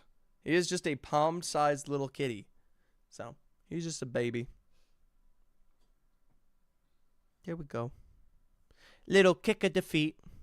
There he is. Why you're at Wingstop, I have your location. No shot you're actually there. I'm literally guessing. Is there, speaking of always catching your friend at a certain spot, is there a certain location that you guys are always at? Like, is there a certain establishment that you frequent more than others? Is there just something you just love definitively?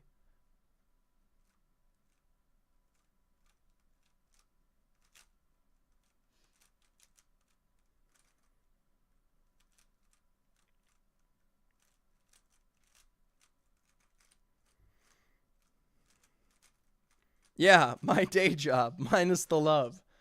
Yeah, well, what can you do? You gotta make money somehow, John. What would you do for a Klondike bar? I would paint a fence. Now, a lot of you would say that's not that big of a deal, but I promise you it is. All right, Lewis is back asleep. Little tick on the scoreboard. We haven't done this in a while. Is it completely broken? Oh my gosh, it really is. We're just barely getting the games put back together there. As a result, we've basically given Bellevue the lead. Actually, there's an art museum nearby I do really like going to. Ah, there you go. Little artsy fartsy love. Here's a prediction. I know you guys love predictions. Over under 9.5 KP Bellevue.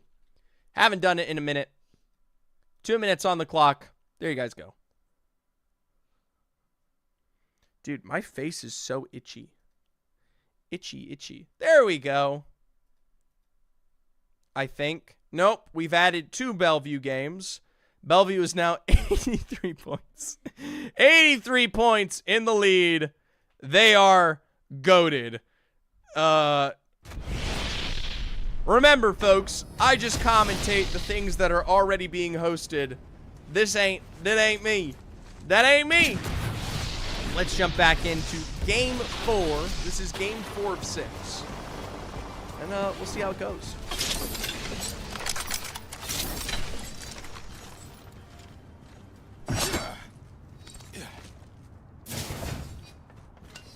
What would you do for a Klondike bar?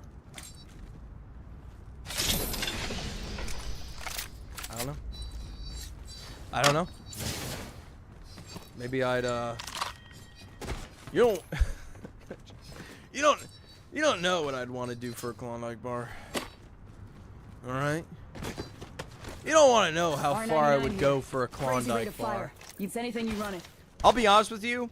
This is probably a niche experience. Optics here. But did anyone else discover Klondike bars at a ripe age, and then for like 1 month straight, the only thing you wanted to eat was a Klondike bar? And so you literally would eat like 6 a day for just a month. Just a month. And then you literally never ate them ever again. Because I don't think that's a unique experience. I feel like that's like the average response to finding out what a Klondike bar is. A what? A Klondike bar! It's an ice cream cube that's covered in chocolate, and that when you try to eat it, it just starts melting and just like falling apart. And it's super messy, but it's also just ice cream and chocolate. Oh my gosh, I haven't had a Klondike bar since I was like 9. We got an enemy here. Hey, look, UCF on UCF action. It's a hate crime. Oh, there's the Knights. There's them running away. So you just need to eat it like completely frozen so it doesn't melt the chocolate in your hands. But here's the thing. I can't eat a Klondike bar that quickly, right? You know? Let's go OD. Can we watch Mavericks fight? If they actually go for it. Meanwhile, we'll tune in to Esports Red. We'll check in with the Mavericks later. They might lose. A couple of long-distance shots here from the Red squad as they'll start setting up the fence line to play into space here. I mean, not much to say more than that. Let's go look at the Mavericks. Oh, actually, no, maybe Illusions is here. All right, well, Illusion's cracking in, and we'll jump on over. No?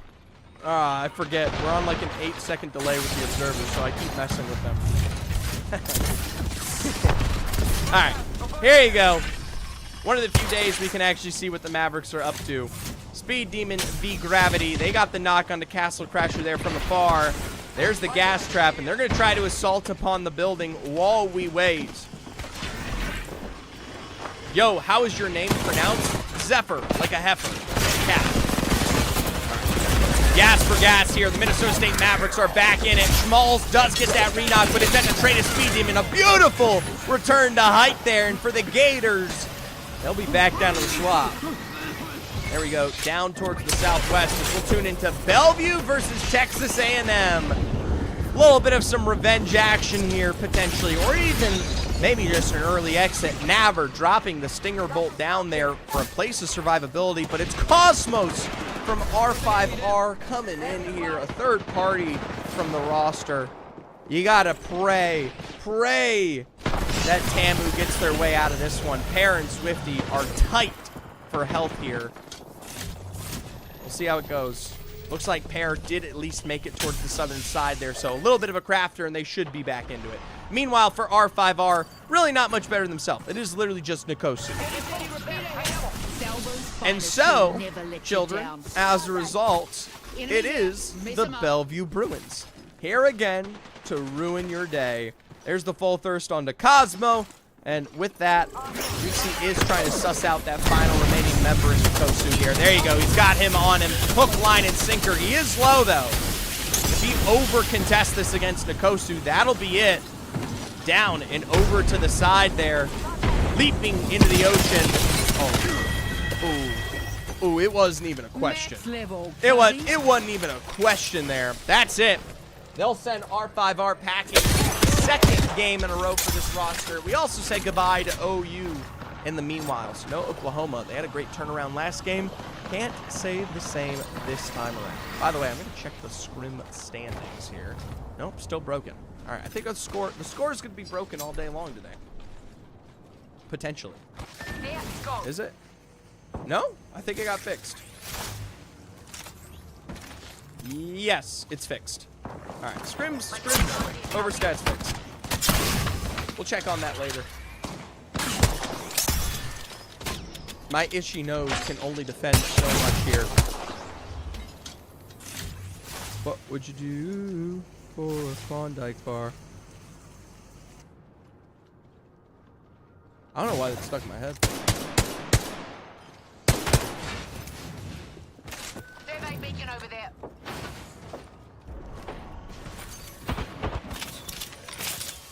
Well, here's the thing that always happens in the city. Nothing, right? A lot of the exchanges that take place in this POI are usually from a long enough distance that you're just not going to contest an actual fight. CSUN, UCF Knights, the Scrim Savers, it just doesn't matter. So we'll jump on over to UVU Black versus CSUDH Cardinal. Winners of the first game of the day, CSUDH Cardinal, have not been able to replicate their success. You can see UVU flying by here in the equation. There's Goose, Sleep King, and Static, though, playing for their own setup as UVU are out towards the western side. They're just not going to fight each other. It is as slow as it gets. Neither or any of these teams are looking to take it metal to metal here today. And it is a southern finish, so Bellevue, UCF Knights, Texas A&M, a massive zoom in for no reason. Esports Red and Chop are still not in. My boys love their storm damage at Shipyard. That's right. You made it point blank to zone, and you're still tanking damage in zone. Let's jump on over to Bellevue because they are always in a situation where they're going to be playing for the fight. Muffins, Bottery, Jukesy looking to take the height here. A little bit of a climb up from Jukesy as they'll try to just barely set them for the zip line up there. Very tiny hands pressured back, and the drill for drill will pressure them for now. There's the evac on the outside. That's going to allow them to get the height here from any one of these angles. Just as quickly as they try to hold on there, you can see them. You can already low. Flesh found in the first drop found here. Bottery with one, and for Bellevue, a PK for 77, 44 in the follow through, and Bottery is unstoppable. The drill ticks it back on the fadeaway Shabugaloo. Haya is brought down. A single remaining member of the CSUN squad. You do have to respect it a little bit there. Bottery will go down at the exchange because of the lack of help, but there's no one here anymore. Neon Square is empty. The city is quiet. 15 squads remaining, and Bellevue get the 3v3 secluded and for free. Now, typically with this zone in Draft Point, every single time we like the height, right? We love this little diagonal road is so good for these end zones. Not this one where Esports Red are playing, but all the way over towards the south side. A beautiful, by the way, beam from Goff there. Nice Sparrow ultimate to follow. The only question is, do they have the way to cover the distance? I don't think so. With no way to jump across there, I mean, a couple Sparrow ults extended in return. I mean, it's basically meaningless. They're going to be able to get themselves set back up here. Get up. This way. Here comes Bellevue, rotating from behind. They'll walk right into Esports Red, though. In the meanwhile, we'll say goodbye to UCF as, I mean, Bellevue are now just literally 1, 2, buckle my shoe, 3, 4. How about some more? They don't get those kills because they're getting targeted. Oh no, Bellevue Bruins. Thank you for that. That was my song.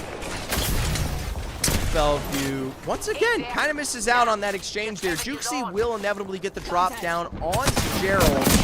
That's not even who they're fighting against. Meanwhile, for Purdue, chased out in their own way. It is blank all day here from UVU Black.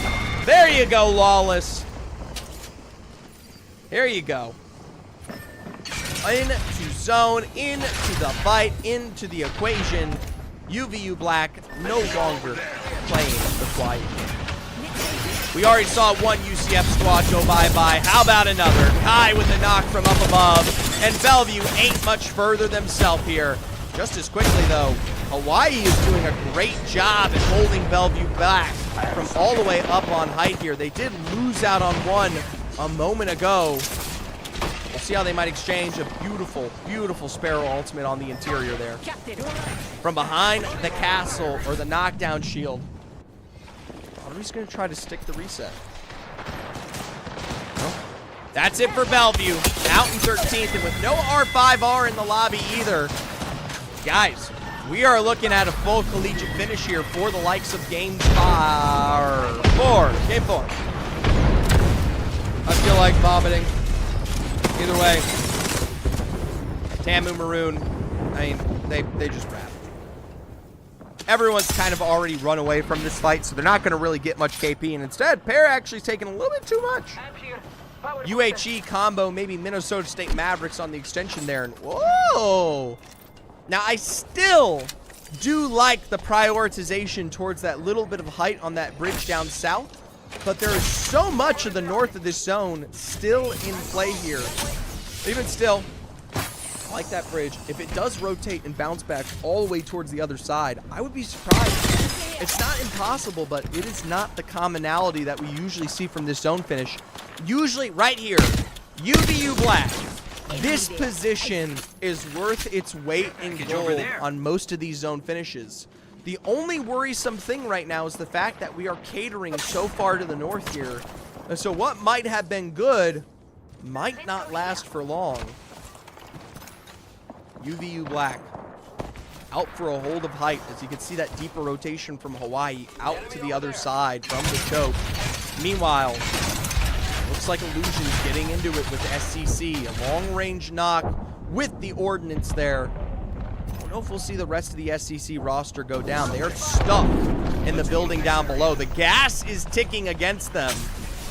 Tick, tick, tick. Illusion can't really commit to this. They want to. There's the Sparrow ultimate invested on the other side. Sweet Pea's trying to look for these angles to get the confirmed kill, but there's the big rotation from what I can only assume is UVU to take away this spot. There we go. Full confirmation on Abiez. CSUDH Cardinals removed in the meanwhile, and everyone has a bare position in zone. There we go. Look at this. That bridge, it converts. UVU did not move. Instead, they're on the western side. They could walk this over to where Illusions is and try to take that one away. Meanwhile, teams like the Minnesota State Mavericks, Scrim Sabers, they have to fight their way in. For the Scrim Sabers, they're holding on for dear life. Shot from Tamu from afar, and Minnesota in the building. They're going to have to play this one a bit smaller as a gatekeeper on the edge of zone. Meanwhile, Minnesota, not much better themselves. 58 seconds, and they have to look for an exit. Sadly, the Sparrow ultimate just a little too fat. Doesn't allow them to get some pressure on that central spire. Instead, kind of falls a bit short there on the edge of the gas trap. Remember, friends, got to remove that gas trap. Tamu's going to back rotate behind UVU Black, and that could blossom into a fight here in a second. UVU are way too focused on Illusions here. There's the nade from Illusions. They're going to commit to this, but there's Tamu from the other side. Pair with a knock onto Schmiggles. And now Blank and Badger, they have to make a decision here. Already down to the low ground as Illusions are committing for their own fight on the lower side. Namerheim and the Stream Squad tries to move in and take their position, and they'll find a singular knock at that. The gas exchange doesn't get that full thirst, but might commit to the revives here. There we go. Habaneros down, and they could take Scrim Savers out of the equation. Tamu Maroon, we saw them follow up on UVU, and now they're going to be gatekeeping the height here from all of these teams. They found UVU down below. A couple of nades extended, and Pear has decided to commit. A full drop from the roster. Cracks on cracks, and Naber will go down in the face of a Sheila here. Don't know where Swifty is. Maybe he's holding height. Instead, they miss out on this exchange. And this could be the fight. This could be the decision that comes back to bite Texas A&M Maroon. They want the KP, but they give up the place. They'll get that full thirst, but is it worth it here? That's it for UVU. Illusions are still on that halfway point. They are not. No, they are on height. All right, Tamu gave away the height to Illusions. They're going to have to force Tamu to rotate all the way through the side. Sweet Pea and Daxon still on that low ground. It is just Anthem on the very highest position now. I don't know if we saw the complete exit of the Stream Squad. Instead, a quick peek on the interior there leads Daxon low on the Fleshbound out through the other side, and Swifty catches Sweet Pea in the middle of the re-knock. A Mad Maggie ball right in point-blank range as Minnesota Mavericks are here to play all the same. Daxon, Anthem healing on the other building. Tamu down to just one remaining member in Swifty. Forced to play this out alone here. Tell you what. Couple of exchanges with the Sparrows. Tactical will at least find Swifty for but a second. Meanwhile, Southeastern Blue, they're the squad that's moved on to height for now. It looks like Vortex able to get the wingman shot from afar to send critically packing. And now Southeastern turn their attention to the edge of what I can only assume is the final moments here for Illusions. Couple of nades, full thirst on the pair. Now Illusions down below in that building. Not much better for themselves. A couple teams are in zone here. Southeastern have a slight rotate in, but it's not really much better for so many of them. Holy, hit a bow check shot. Holy, hit a bow check shot. Please, please, please, please. Oh my God, drop it. Drop the weapon. Drop it. Drop the weapon! No! Oh my god! Someone get Myoglobin on the phone. I never want to see that man pick up a Bocek ever again. Oh my god. Oh my god. That's about as bad as it gets. SCC take no damage in the exchange. They're just going to keep playing for space here. I swear, you're hearing the whip of those arrows go right by you, and you ain't got a care in the world. Tamu will be finished off as a singular rat. Illusions may not be much better themselves. There you go. Minnesota up north. SCC in the central building. Southeastern all the way down here on the side. You can already see the drill for Vias paying off big time here, and that's minor damage. It bleeds into anything else. Actually, that is not Southeastern. Southeastern somehow went all the way towards the east. They're down below UCSC Chop, so there is a single team stuck in that building next to SCC that we don't quite know who it is yet. Yet. Let's hustle that way. It's UHE varsity. All right. There we go. So Hawaii and Minnesota down to a duo, chopped up above with Southeastern below. And yes, St. Clair Saints Green in the building of mean. Someone's dropped the Sparrow Ultimate. UCSC Chop is going to flush Minnesota State out here. A little revive coming through from Hawaii as they're going to try to pick up their second dub of the day here. Problem, they've got themselves a hell of a space to fight into, but that next building ahead of them could be good. That next building could really pay big off here. I'll say this, Minnesota State Mavericks likely going to be one of the first teams to go here in this next rotate. The minute they walk out from that corner pillar, you're either walking into SCC. Oh, hey, Myoglobin got the knock with the Bocek. Yay! Good job. All right. Sparrow Ultimate from up high. USC Chop gonna hold out all of these squads here. SCC's fighting for space alongside Minnesota State Mavericks. They just got the reset up, but for Minnesota as a single individual member, you ain't long for this world. SCC gonna put in as much as they can against Southeastern because they are about to lose out on their cover. It's not much better for UCSC Chopped. I really like this building that I pointed out earlier for the likes of Hawaii here. But truthfully, we are going to play out and into the open. Pray you hang on to your castle wall. There's the reset for SCC, and UCSC Chop arrived to take this one away with nowhere to go. You're back up against the wall, and only but a mobile shield. He gets caught by the energized wall. UCSC Chop missed what could have been an easy cleanup there. As a result, it's just Slasher and Callum. A beautiful Sparrow ultimate will finish the job. SCC eliminated, SCC to go. University of Hawaii on the outskirts here, and they are more than healthy. That is a double dub on the day for the University of Hawaii squad. Nice job, honestly. I mean, we saw it kind of coming here. They had a very, very good spot. Hey, Coopster. The Cooper. I think you're the lowest rated person in the draft that played in Octane. Okay, you're not the low... No, you are. Coopster is the lowest rated person in all of the draft.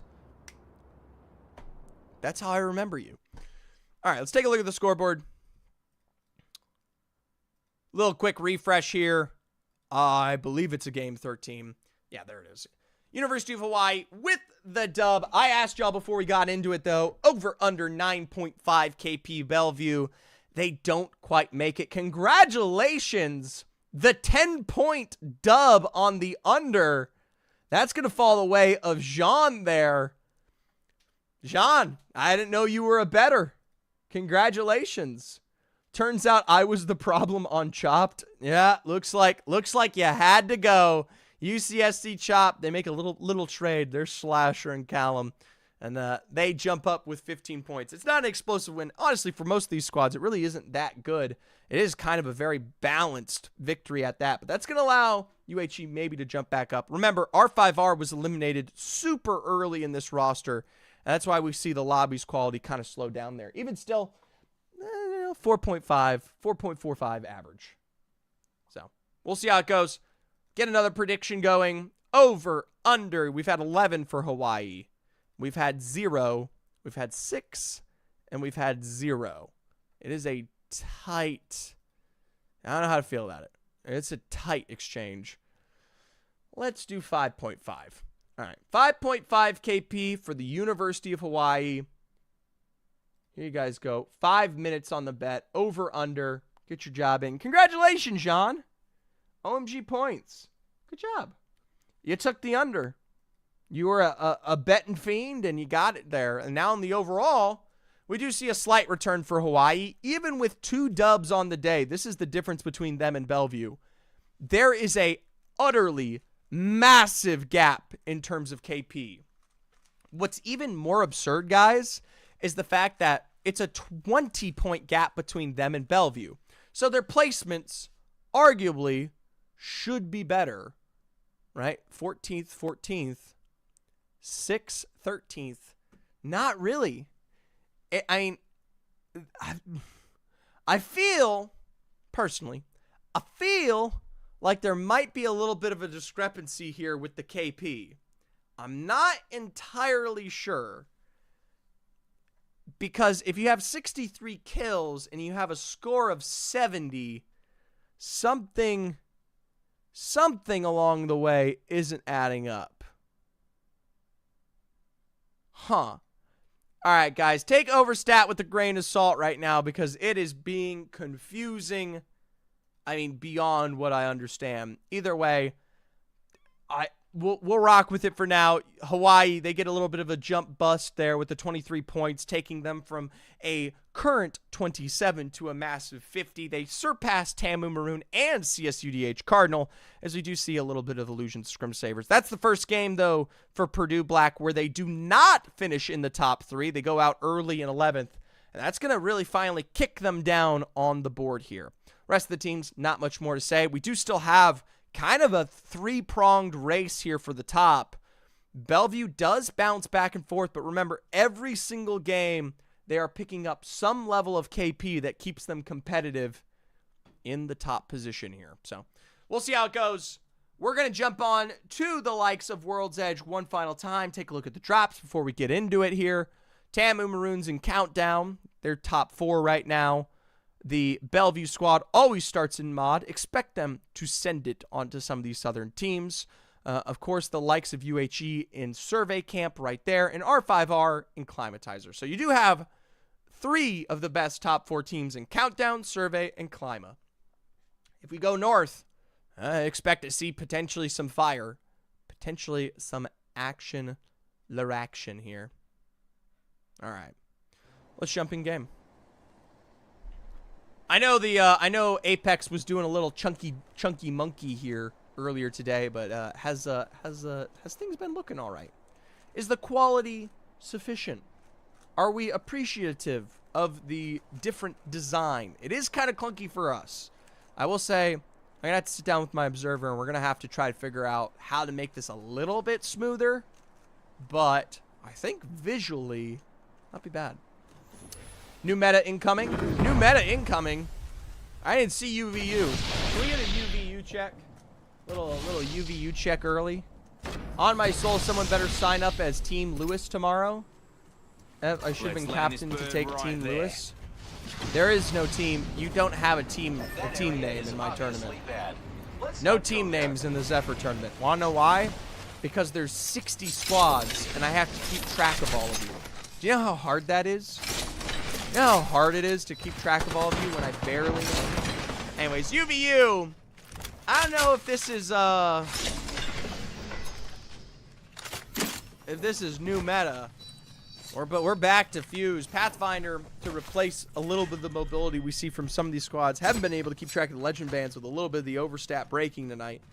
But I mean, Fuse is Fuse. Job done. It works when it works. 20 squads remaining. The last 2 games of the day to be played on World's Edge. If you're just joining, this is Collegiate Apex Legends. You got teams from all across the country, some notables or familiar faces like Purdue, Texas A&M, right? University of Hawaii, the Florida Gators from Florida, I mean, these are Oklahoma, Boomer Sooner down there, right? So these are no small slouches to the community of Collegiate as a whole, but you'll find out that all that really matters is the Bellevue Bruins. We'll jump on over to Bellevue. They're in their own potential exchange here in just a second. 3v3 as Vatari is taken to height, almost immediately flying down there, and he will run right into the bullets that be. Gotta be a little bit more respectful at that. Quick shield cell on the Ream. Let's see if they're gonna full send this. They love, I'm telling you, every single time that Bellevue come into this mod stacks area, they love to choke this out. What would your mythical spirit animal be? I don't know. Probably like something really weird. What's a really loud one? Like a siren? I don't know. Anyways, Muffins goes down as usual. So it's up to Vatari and Juxi to 3v2 the way they always do. Vortek, Avery, and Myoglobin. Thankfully, this time Myoglobin is not running the bow check. Even still.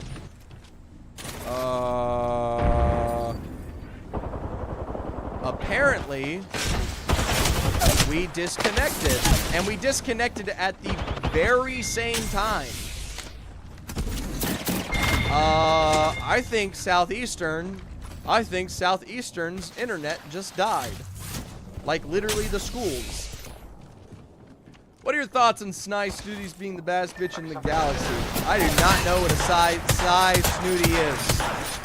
There goes Oklahoma, just as quick at the hands here of teams like Minnesota. For Esports Red, they got themselves a rock and a dream out towards the edge of Fragment there. Playing off of No Name. I mean, they've got themselves space to work with. Get that zip line moving quite a bit faster. The UCF Knights are coming to capitalize. Bellevue DDoSing confirmed. So true. Look her up. All right, let's look up this. Covering my sector. Fine. Snide Snooty is fine. You know she built for a good time. All right, Hawaii. They're built for just as good of a time as that. A Bellevue black hole. That's not what they're called. That's not what they're called. That'll pull away Hawaii for now, but just as quickly, double flush found on Kai and Gerald. They could be meeting their maker sometime soon. It's up to Ur to hold down the fort here, but it ain't a good hold at that. Rushing point blank. Nkosu will be eliminated. A 2v2 exchange potentially against R5R. That mobile shield's got to be worth more than that. Now in the 1v1, pushing straight into the Newcastle. They'll finish the job and send double dubbers of the day. Hawaii out. Oklahoma server just crashed. Yeah. We're having big struggles. Big struggles today with Apex. Illinois State Redbirds, they're having big struggles with Minnesota. The Mavericks right from behind them inside here. They'll open the door for some reason. And Schmalz, he's happy to take that trade. Flush found on both sides of the equation. Speed Demon coming for just as quickly a recovery there. There's going to be the full re-knock on the other side. Gravity protecting it out is Judge. Let's keep the dream alive here. Even still, this is an issue. You've got the third party under wraps, and for Gravity, a chase from Bellevue means you're dead. You're dead. You're dead. All right, guys, we got to come up with like what's some good Bellevue Bruins news. Because man, it honestly feels like it is all Bellevue Bruins all day long, every day long, forever. Friends, attack there. Okay, back at you, Do we realistically, guys, be honest with me, do we realistically think a team is going to not win that? Do we think Bellevue Bruins, do we think Let's go this way. Bellevue, do we think hey, Scrim Sabers, they'll walk right into Purdue Black. Joaquin doesn't even catch that one, and now with the quick reset coming through on the Newcastle, you just have to push forward here. The gas traps, though, oh so difficult there.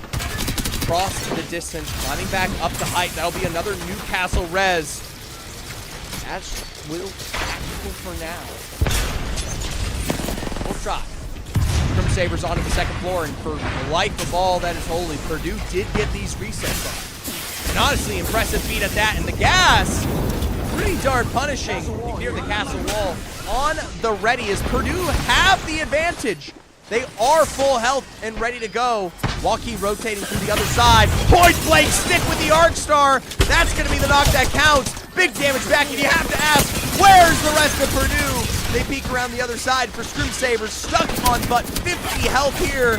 1v1, a single super success for Purdue. Kudos where it is given. Purdue Black with an incredible recovery and fragment. Your spirit animal would be a Walper Tinger. Okay. Walper Tinger.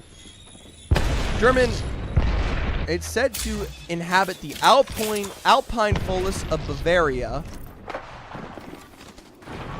Something rabbit with horns. What the heck is this thing? Body of a squirrel, antlers of a deer. Honestly, I kind of look dope. You know who looks dope?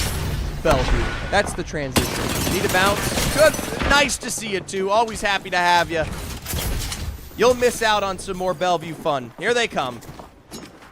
Now, I will say, Purdue has defended this before, and they are always in the position to do it again.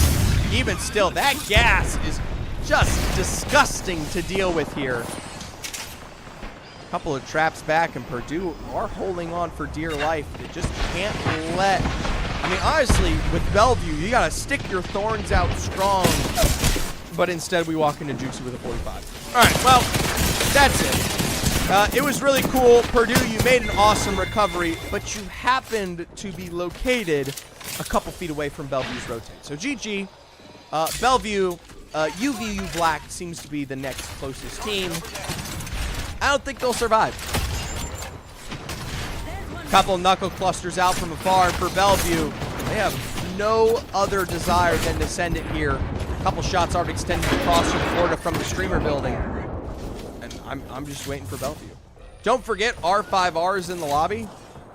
Not a bad roster. They just have really struggled to get... Literally, the funniest thing with R5R is they have struggled time in, time out against Bellevue these last two games. And you know what? Bellevue ain't infallible. A knock onto Jukesi's as good as it gets here. Still, though, I mean, when you've got Muffin Stinger Bolt doing half the damage for you, it doesn't really matter. Now Florida coming just as quickly here to see if they can third party. That's 153 from behind the stairwell there. Muffin's brought low. It's up to Vatiri to play it like it's ranked. Revive's trying to stick this one out against the edge of the gas here. And maybe that was enough of a threat to push them back. A peek around the other eye as Bellevue peeks down to the edge. That's Castle Crusher eliminated. YJFK and just one remaining member. Trap for trap, 81 found. And I mean, you're begging him to peek a little bit further here. Goku Siege will ultimately find Wriggling Salamander on a off-cuff rotation out towards the east. And that will be their final moments. But Bellevue does an immaculate job taking that in a what was ultimately 2v3. Can we even say 2v3? It was a 1v3. Because they didn't... we had Muffins kind of just sitting there playing behind the knockdown the entire time. It was just Vatiri going absolutely crazy. 9 squads remaining, and there is plenty of space for every team in the lobby. The UCF Jets, Illusion, CSUDH Cardinal, and SCC Green are looking for a setup here. Couple of disconnects on the network as I like the window peek, but Sweet Pea doesn't get the fadeaway on the drop. So not much more to be said at that. Let's see how it goes. Peak or not, they still need to make a decision. 1 minute to go and it should be fine. Meanwhile, Bellevue, a knock on Kehui. There's going to be a full thirst there. Bellevue with another knock on USU Gogs. Let's go watch Bellevue. Bellevue time. All right. Yay! Look, guys. Full send, Esports Red Dead. Bellevue, full send onto another team. Here comes Juxi. Is he a little meme? No, he's R5. R5, 5, 5, 4. He misses out on that exchange. There's the mobile shield. tries to get that gas trap down. It's a little bit of damage. Honestly, more people, I'm going to say this right now, more people deal damage to Bellevue with their gas traps than they do with their bullets. That is about how bad it gets here. Now, little response on the Muffins as usual. That doesn't really mean anything for Bellevue typically. A peek from the other side from Jukesy will pressure back. 72 and a reset with the 45 just as quickly means you are done. You are dead. Goodbye, Anthem. There we go. Little, ooh, very nice grab lift from Jukesy to delay what should have been a push out there on the exchange. Quick thirst on to Anthem. Zep, I killed the creature that was living in my wall. Congratulations, you are the true monster hunter, Swanky Squid. Good to see you, it's been a while. I'm honestly fantastic. Cheating, to be honest, you know? Could be, guys. Honestly, you think, if every team, do you think we could, what do you guys think? What if like just for the memes during Premier Match Finals, we were like Bellevue and like all 19 teams started their game by going and killing Bellevue, like just ganging up on them. Anyway, UCF Knights, we're trying to hip fire through a window there. Muffins will get the knock, and the full push from Bellevue means we're ready for more KP. More KP! A quick Sparrow ultimate means you cannot rotate. And for the UCF Knights, what are we doing? What are we doing? All right. Bellevue now defending against the quote-unquote third party from the other UCF roster. The Knights have fallen, and the Jits come for revenge. There's the break onto the Newcastle down below, and Bellevue are basically smelling blood in the water at this point. The Sharks, the Wolves, whatever anthropomorphic being you want to point out, they've come to play. Almost instantaneously, you knocked.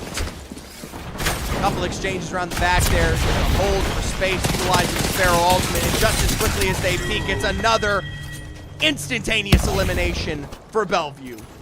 The Bruins put the lobby in ruins here. SCC, UDH Cardinal have managed to dodge out. And for Tamu Maroon, they've got themselves actually a legitimate challenge here against R5R. All five of these teams have survived in the top there. Tamu Maroon will just barely dodge out. Instead, it's a nice extension from Nkosu there to get the knock onto Nabber. Big losses down, and we are, first, what are we doing? For some reason, we're playing up in the air, and it's a absolutely trash decision at that. A full send around the back, and it's a beautiful beam with the car to drop Pear in the memes. Heals coming through from Nkosu's. Cosmo is low. The grab lift will pay dividends here, but just as quickly as I say that, it is a nice knock from Jukesy. If I'm Tamu Maroon, you see the pressure. Pull this one back. Drop to the low ground. Play for a couple resets while you have the chance. Bellevue are quick, though. They are trying to assault on all angles. Shout out to SCC. They finished the fight against CSUDH. Meanwhile, for Bellevue, we're just gonna kill Tamu now. All right, there's Pear. I don't know where Swifty went. You have to imagine he is somewhere fearing for his life. Nope, not much longer. All right. Last fight of the night. No R5R, no Tamu.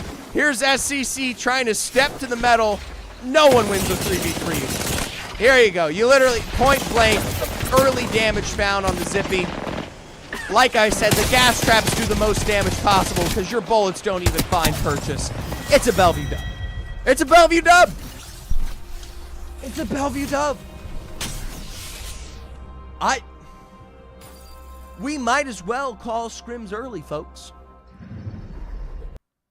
Let's jump back to the scoreboard for half a second. I asked y'all before this game, over under 5.5 KP U of H varsity. They walked away with 0. Congratulations to the under. New prediction. Will Bellevue win the next game? They win it. They don't? Question mark? There you go. 2 minutes on the board. Or actually, fuck it. 5 minutes on the board.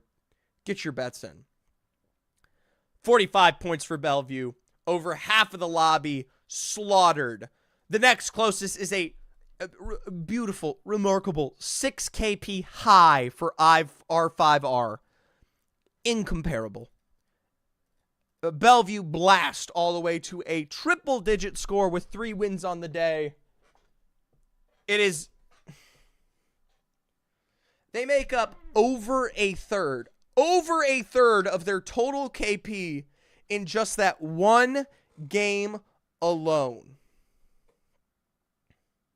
Betting the under right now? Coopster, you absolute animal. Wait, what the heck? That's a deep bet on the under. Oh my gosh. Coopster just dropped 1,300 points on the under.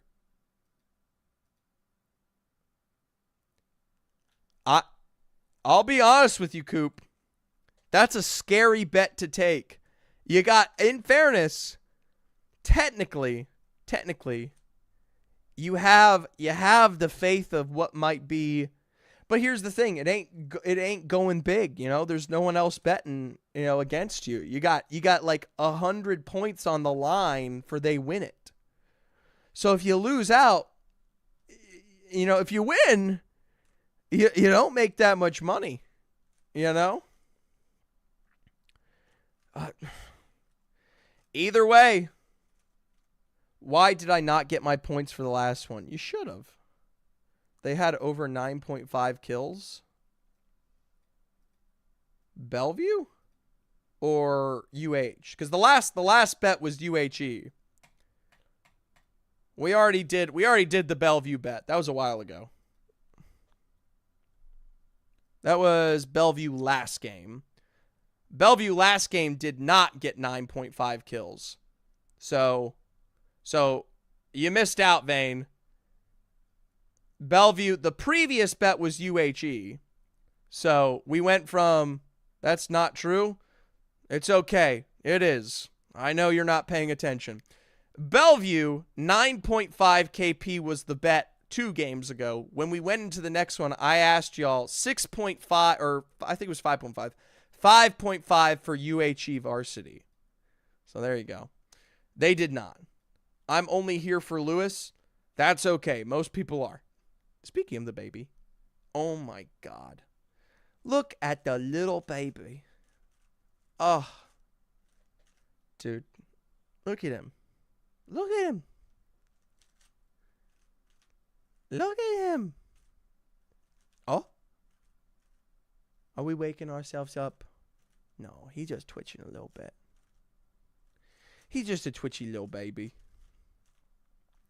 Look at his little feet. Look at his little feet. His little foot's just kind of swaying there just a little bit. Lewis, you're so cute. He's so light. I feel like he was darker when we first got him. I feel like his little pattern is really lightening out here. He's got his little mittens and his little stripes. I'm kidnapping Lewis when I come down there for career fair. Good luck. Good luck. Screw internships. Lewis is more important. Like I said, good luck. Lewis is the epitome of my life. You're gonna have to fight me for him. All right? And that ain't a fight you win. Are you guys, I'll say this, are you guys still going to love Lewis when he's big and older? Because, like, right now he's a kitten. It's like, obviously you love kittens because kittens are cute. But eventually Lewis is going to be a hairy old man. And it's like, where's the Lewis love at that point? Are you going to hit a disabled kid? Grap, you got fighting words. These hands, as I've always said, are rated E for everyone. All right, in-game, you're going to have to start another recording on the in-game. It's a black screen. Just do a quick stop and start. I'll wait on Lewis for half a second. His eyes are open. Oh my gosh. Lewis's little eyes are open. Ugh. All right, he's waking up in a little bit. Well, he'll get some dinner soon. Let's jump back into Enemy in-game. spotted. Final game of the day. One last West World's Edge. One last World's Edge here. I'm going to channel my inner onset in Gaskin. I don't know. I can't do a British accent. How much to change Lewis's name to Voddery? $50,000. $50,000 and his name is Voddery. Evo harvesters are now available. Hostile right here. Targeting that spot. I was gonna say, it's not happening. No one's, I got $5. All right, multiply that times That way. 10,000. Pick it up. This way. Oklahoma, they're taking their time on the back here, and we're gonna look at some more Bocek exchanges. Presso, a little bit more successful than Myoglobin, as we've seen. Looks like for Southeastern. Speaking of the like, Southeastern kind of dominating this fight, knock for knock. It's up to Voddery, playing the Vantage. My man is rocking the Find a Vantage. good perch. There's the Newcastle resets as a big rotation's coming through. 3 individuals flying in here, and Voddery's got to figure out. Oh no. They found Voddery. Point blank, nowhere to go. This way. Bellevue is the first team eliminated. My God. Oh my gosh. The single under bet. We can already award it. Congratulations. Coopster just got a free 1K plus points. Let's check out Southeastern, because they're the ones that do that in. Coop knew it. That was insane. All right. Florida Gators struggling in the exchange against Southeastern. I would too if I knew how much aura they just acquired. That's it for Wriggling Salamander. And for Florida, I would be running away. Got a buster. Yeah, a couple of shots you can hear up above from Avery. And let's take a look at where Florida may be. Trying to pin this one back on height, and they'll face YJK1975. Point blank, Gibby. Most teams, I don't think they care right now. I think we are just hinting it for Game 6, folks. All right, there goes Minnesota. A knock into the Sheila, and it is up to Schmalz to take it point blank. Up, over, and around, behind the wall, you'll find your crown. Illinois State Redbirds, down, down, down. 14 squads remaining on round 1 closed. Do you guys think we get down to 10? You guys think we get down to 10 squads remaining, zone 2? It might be guaranteed. Purdue is playing a Revenant Horizon Octane composition. We cannot make it even more silly. That's it for Minnesota. Wrapped by the likes of Sloshy from UCF Knights. And for Purdue Black, it ain't much better. Purdue's trauma was caught out down below. Tharquisha and Waki, he'll pull himself up just a little bit. But here comes the rotate from CSUDH Cardinal. Point blank in a 2v3. Knocks onto Gerald from Hawaii. Not a 2v3. This is a straight 3v3. Hawaii on the other side. And I'll be honest with you, these teams want this game to be over more than anybody here. CSUDH Cardinal just trying to find that final remaining member of Hawaii. I might have to turn around. Got a little pressure from R5R on one side as Illusions. We tune into them in their own fight down towards the southern side of choke there. Full commit from Tamu Maroons. Nabber himself. Texas A&M, they've opted to break out the conduit. An old-time favorite classic from the likes of Pear here. Big cracks from Zwifty from the long range on the 30-30, and this should be enough. Another knock on a Sweet Pea, and it is one remaining member for Illusions here as Texas A&M Maroon are gonna keep chasing this one back. Zwifty's got the acceleration. There goes R5R. We are 55 seconds away from what literally might be 10 teams remaining round 1 close, guys. There's the full thirst down below. There goes Illusions. Can we kill one more team? One more team in the next 40 seconds. This is terrible. This might be a zero quality score. Let's charge that way. Hold on. New prediction. 5 minutes on the board. Over under 0.2 quality. Making contact Over with enemy. under. There you guys go. There's your next bet. 0.2 quality score for this match.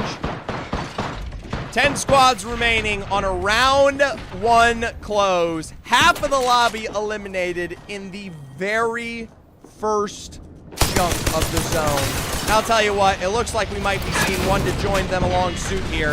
There goes Incroc and UVU Black. They've got him pinned on the edge of zone. A castle wall will defend for now. Badger and Incroc unable to really find bigger purchase down as a good chunk of ordinances will pressure where they see fit. But Schmiggles takes it back in return. That's it for UCSC Chop. UVU Black now going for the full send with the advantage to their name. Done and dusted. CSUDH Cardinals join the gray screen. 8 squads remaining. The Jits, OU, TAMU, Purdue, Scrim Savers, UHE Varsity, who are just barely put back together after what was almost an initial loss. Is this game 6? Yes. Here comes TAMU Maroon to potentially take us down to 7. A 3-2-1 goes awry there. Big commit on Nabber from the Sperro Ultimate. That's going to force him down to the low ground. Sliding out and away. You know, that Revenant, you're about to learn why this composition doesn't get a lot of mileage here. No more Revenant. The Octane is fast, but is he fast enough? Out and around the corner there. Nabber might look for the chase. Sliding this one back down. He's got info to spare. Continues the chase underway, and that's it for Purdue Black. Nabber, he's going to turn his attention to the next team ahead here. My gosh, guys. You guys think we finished before round 4? Oh, wow. People actually bet on the quality score? Well, let's see how this goes. All right.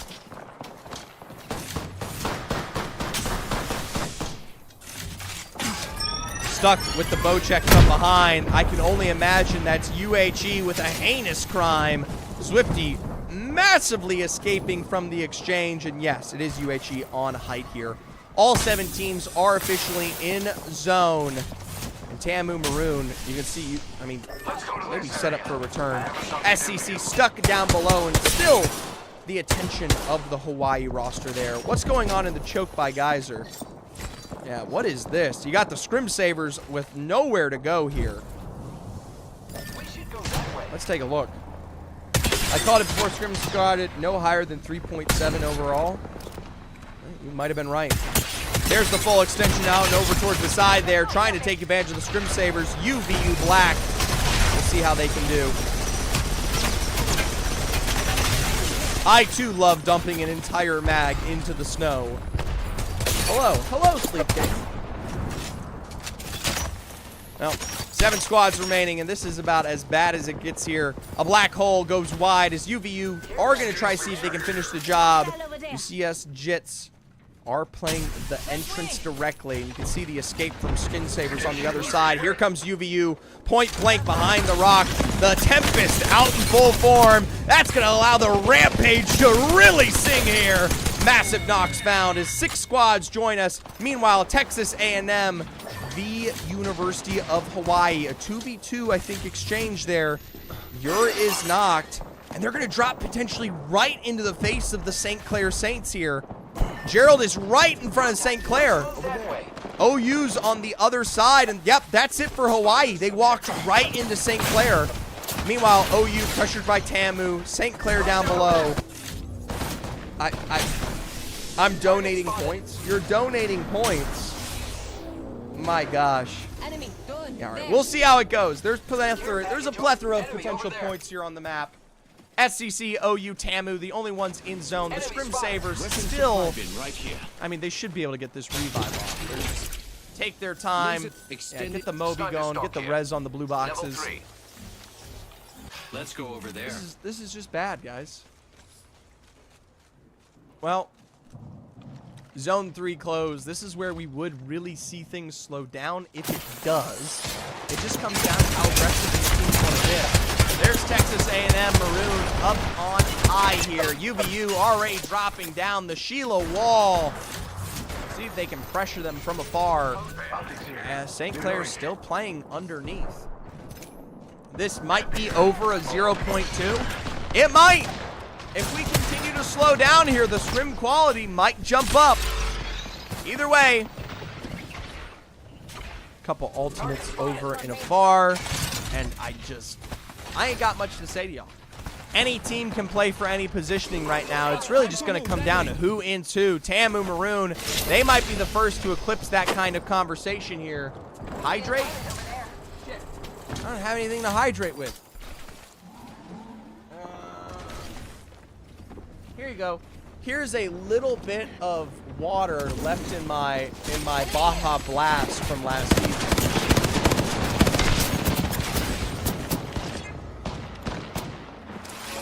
Take it. Tamu Maroon, fight for fight here. They'll lose on Nabber. That's your primary fragger, but they do get the reknock onto Schmiggles. That Conduit's extra support passive going to come into play here as Swifty is peeking over and out on the side. Dive and dash for double cracks. There you go. Zip line for the forward pressure. Limbo is redeemed hydrate. Blood? I can't. He's just a Will Baboon. Limbo, I will offer you more residual Baja Blast.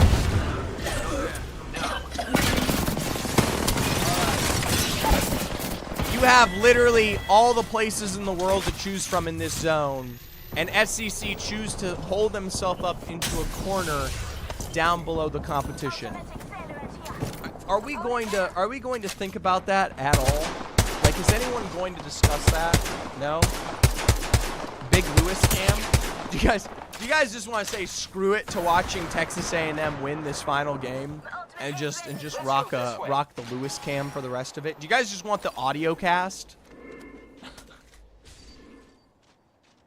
Lewis is moving, big cam it. Oh,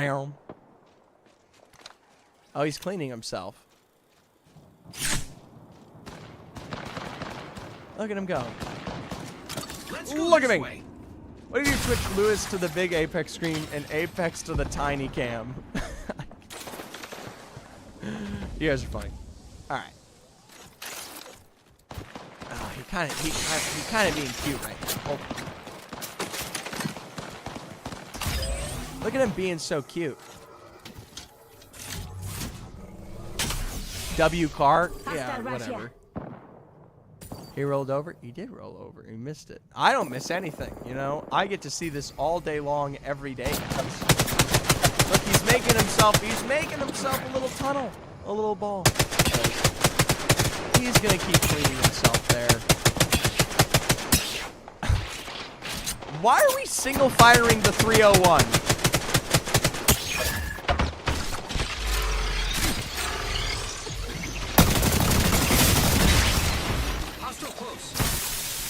I'm not gonna lie, watching Pabizi's kind of funny.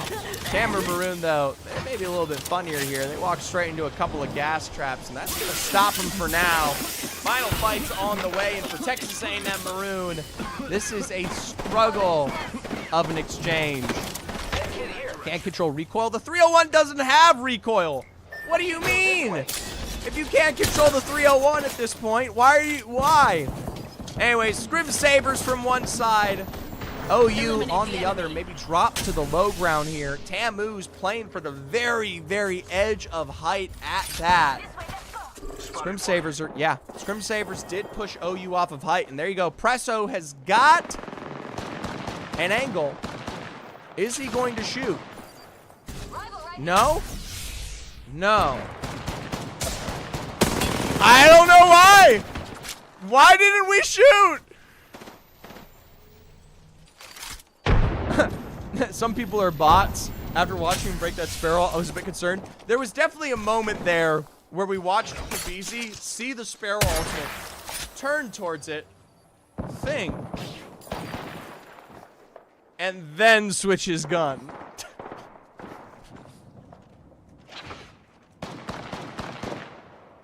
Why are we just watching him? What is this?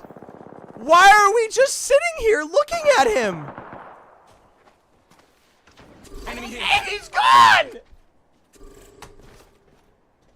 What's the point?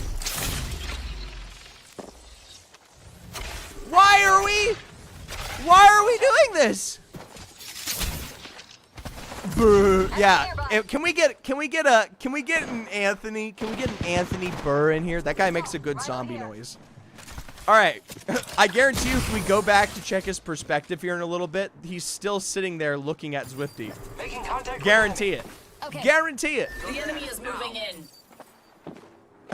What are they ratting? Hostile right here. It's 3 squads left. Why are you ratting?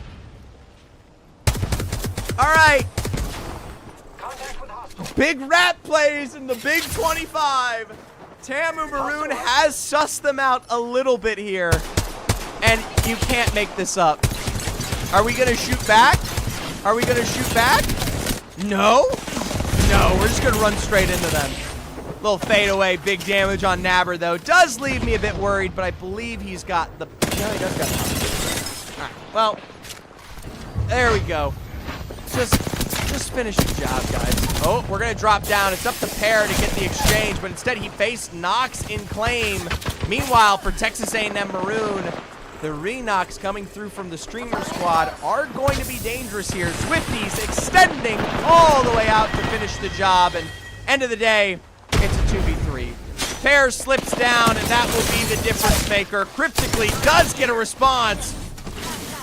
It's up to Nabber to 2v1. Habaneros is a lifeline, though, so you're very rarely going to get this exchange. Tempest in hand. Nabber, I mean, he's got dreams, but he doesn't got the memes. That's it. Scrim Savers. I wouldn't say they're saviors, but you know what? They're winners in our final game. We'll jump over the scoreboard. Here's how it finishes out. Here's how the chaos finishes out. It's a Bellevue dub. And, hold on, the quality score of that match was a 0. It was a 0. I don't know why anybody chose anything but the under. Congratulations. Big fat final game 0. This is booty cheeks. Watched a ranked game. Pretty much. Bellevue do win on the day. 115 points there. R5R, non-collegiate practically, but 73 points. Tamu Maroon kind of choked himself out of what could have been a good second place finish, but you know what? That's all that matters. 57 for Hawaii, even with 2 dubs. Scrim Savers jumps up to the top 5, and that is it. Let's raid somebody. It's time. Let us move on. I'll put the Lewis cam on while we wait. Who should we raid? Give me someone collegiate.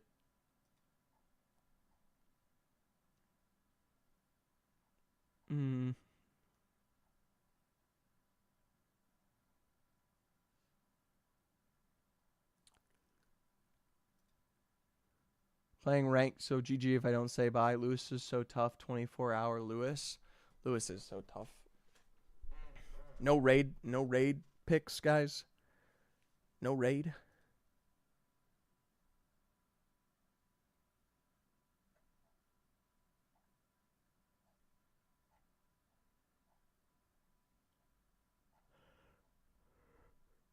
Bloom Dion is doing it. Could do Bloom Dion.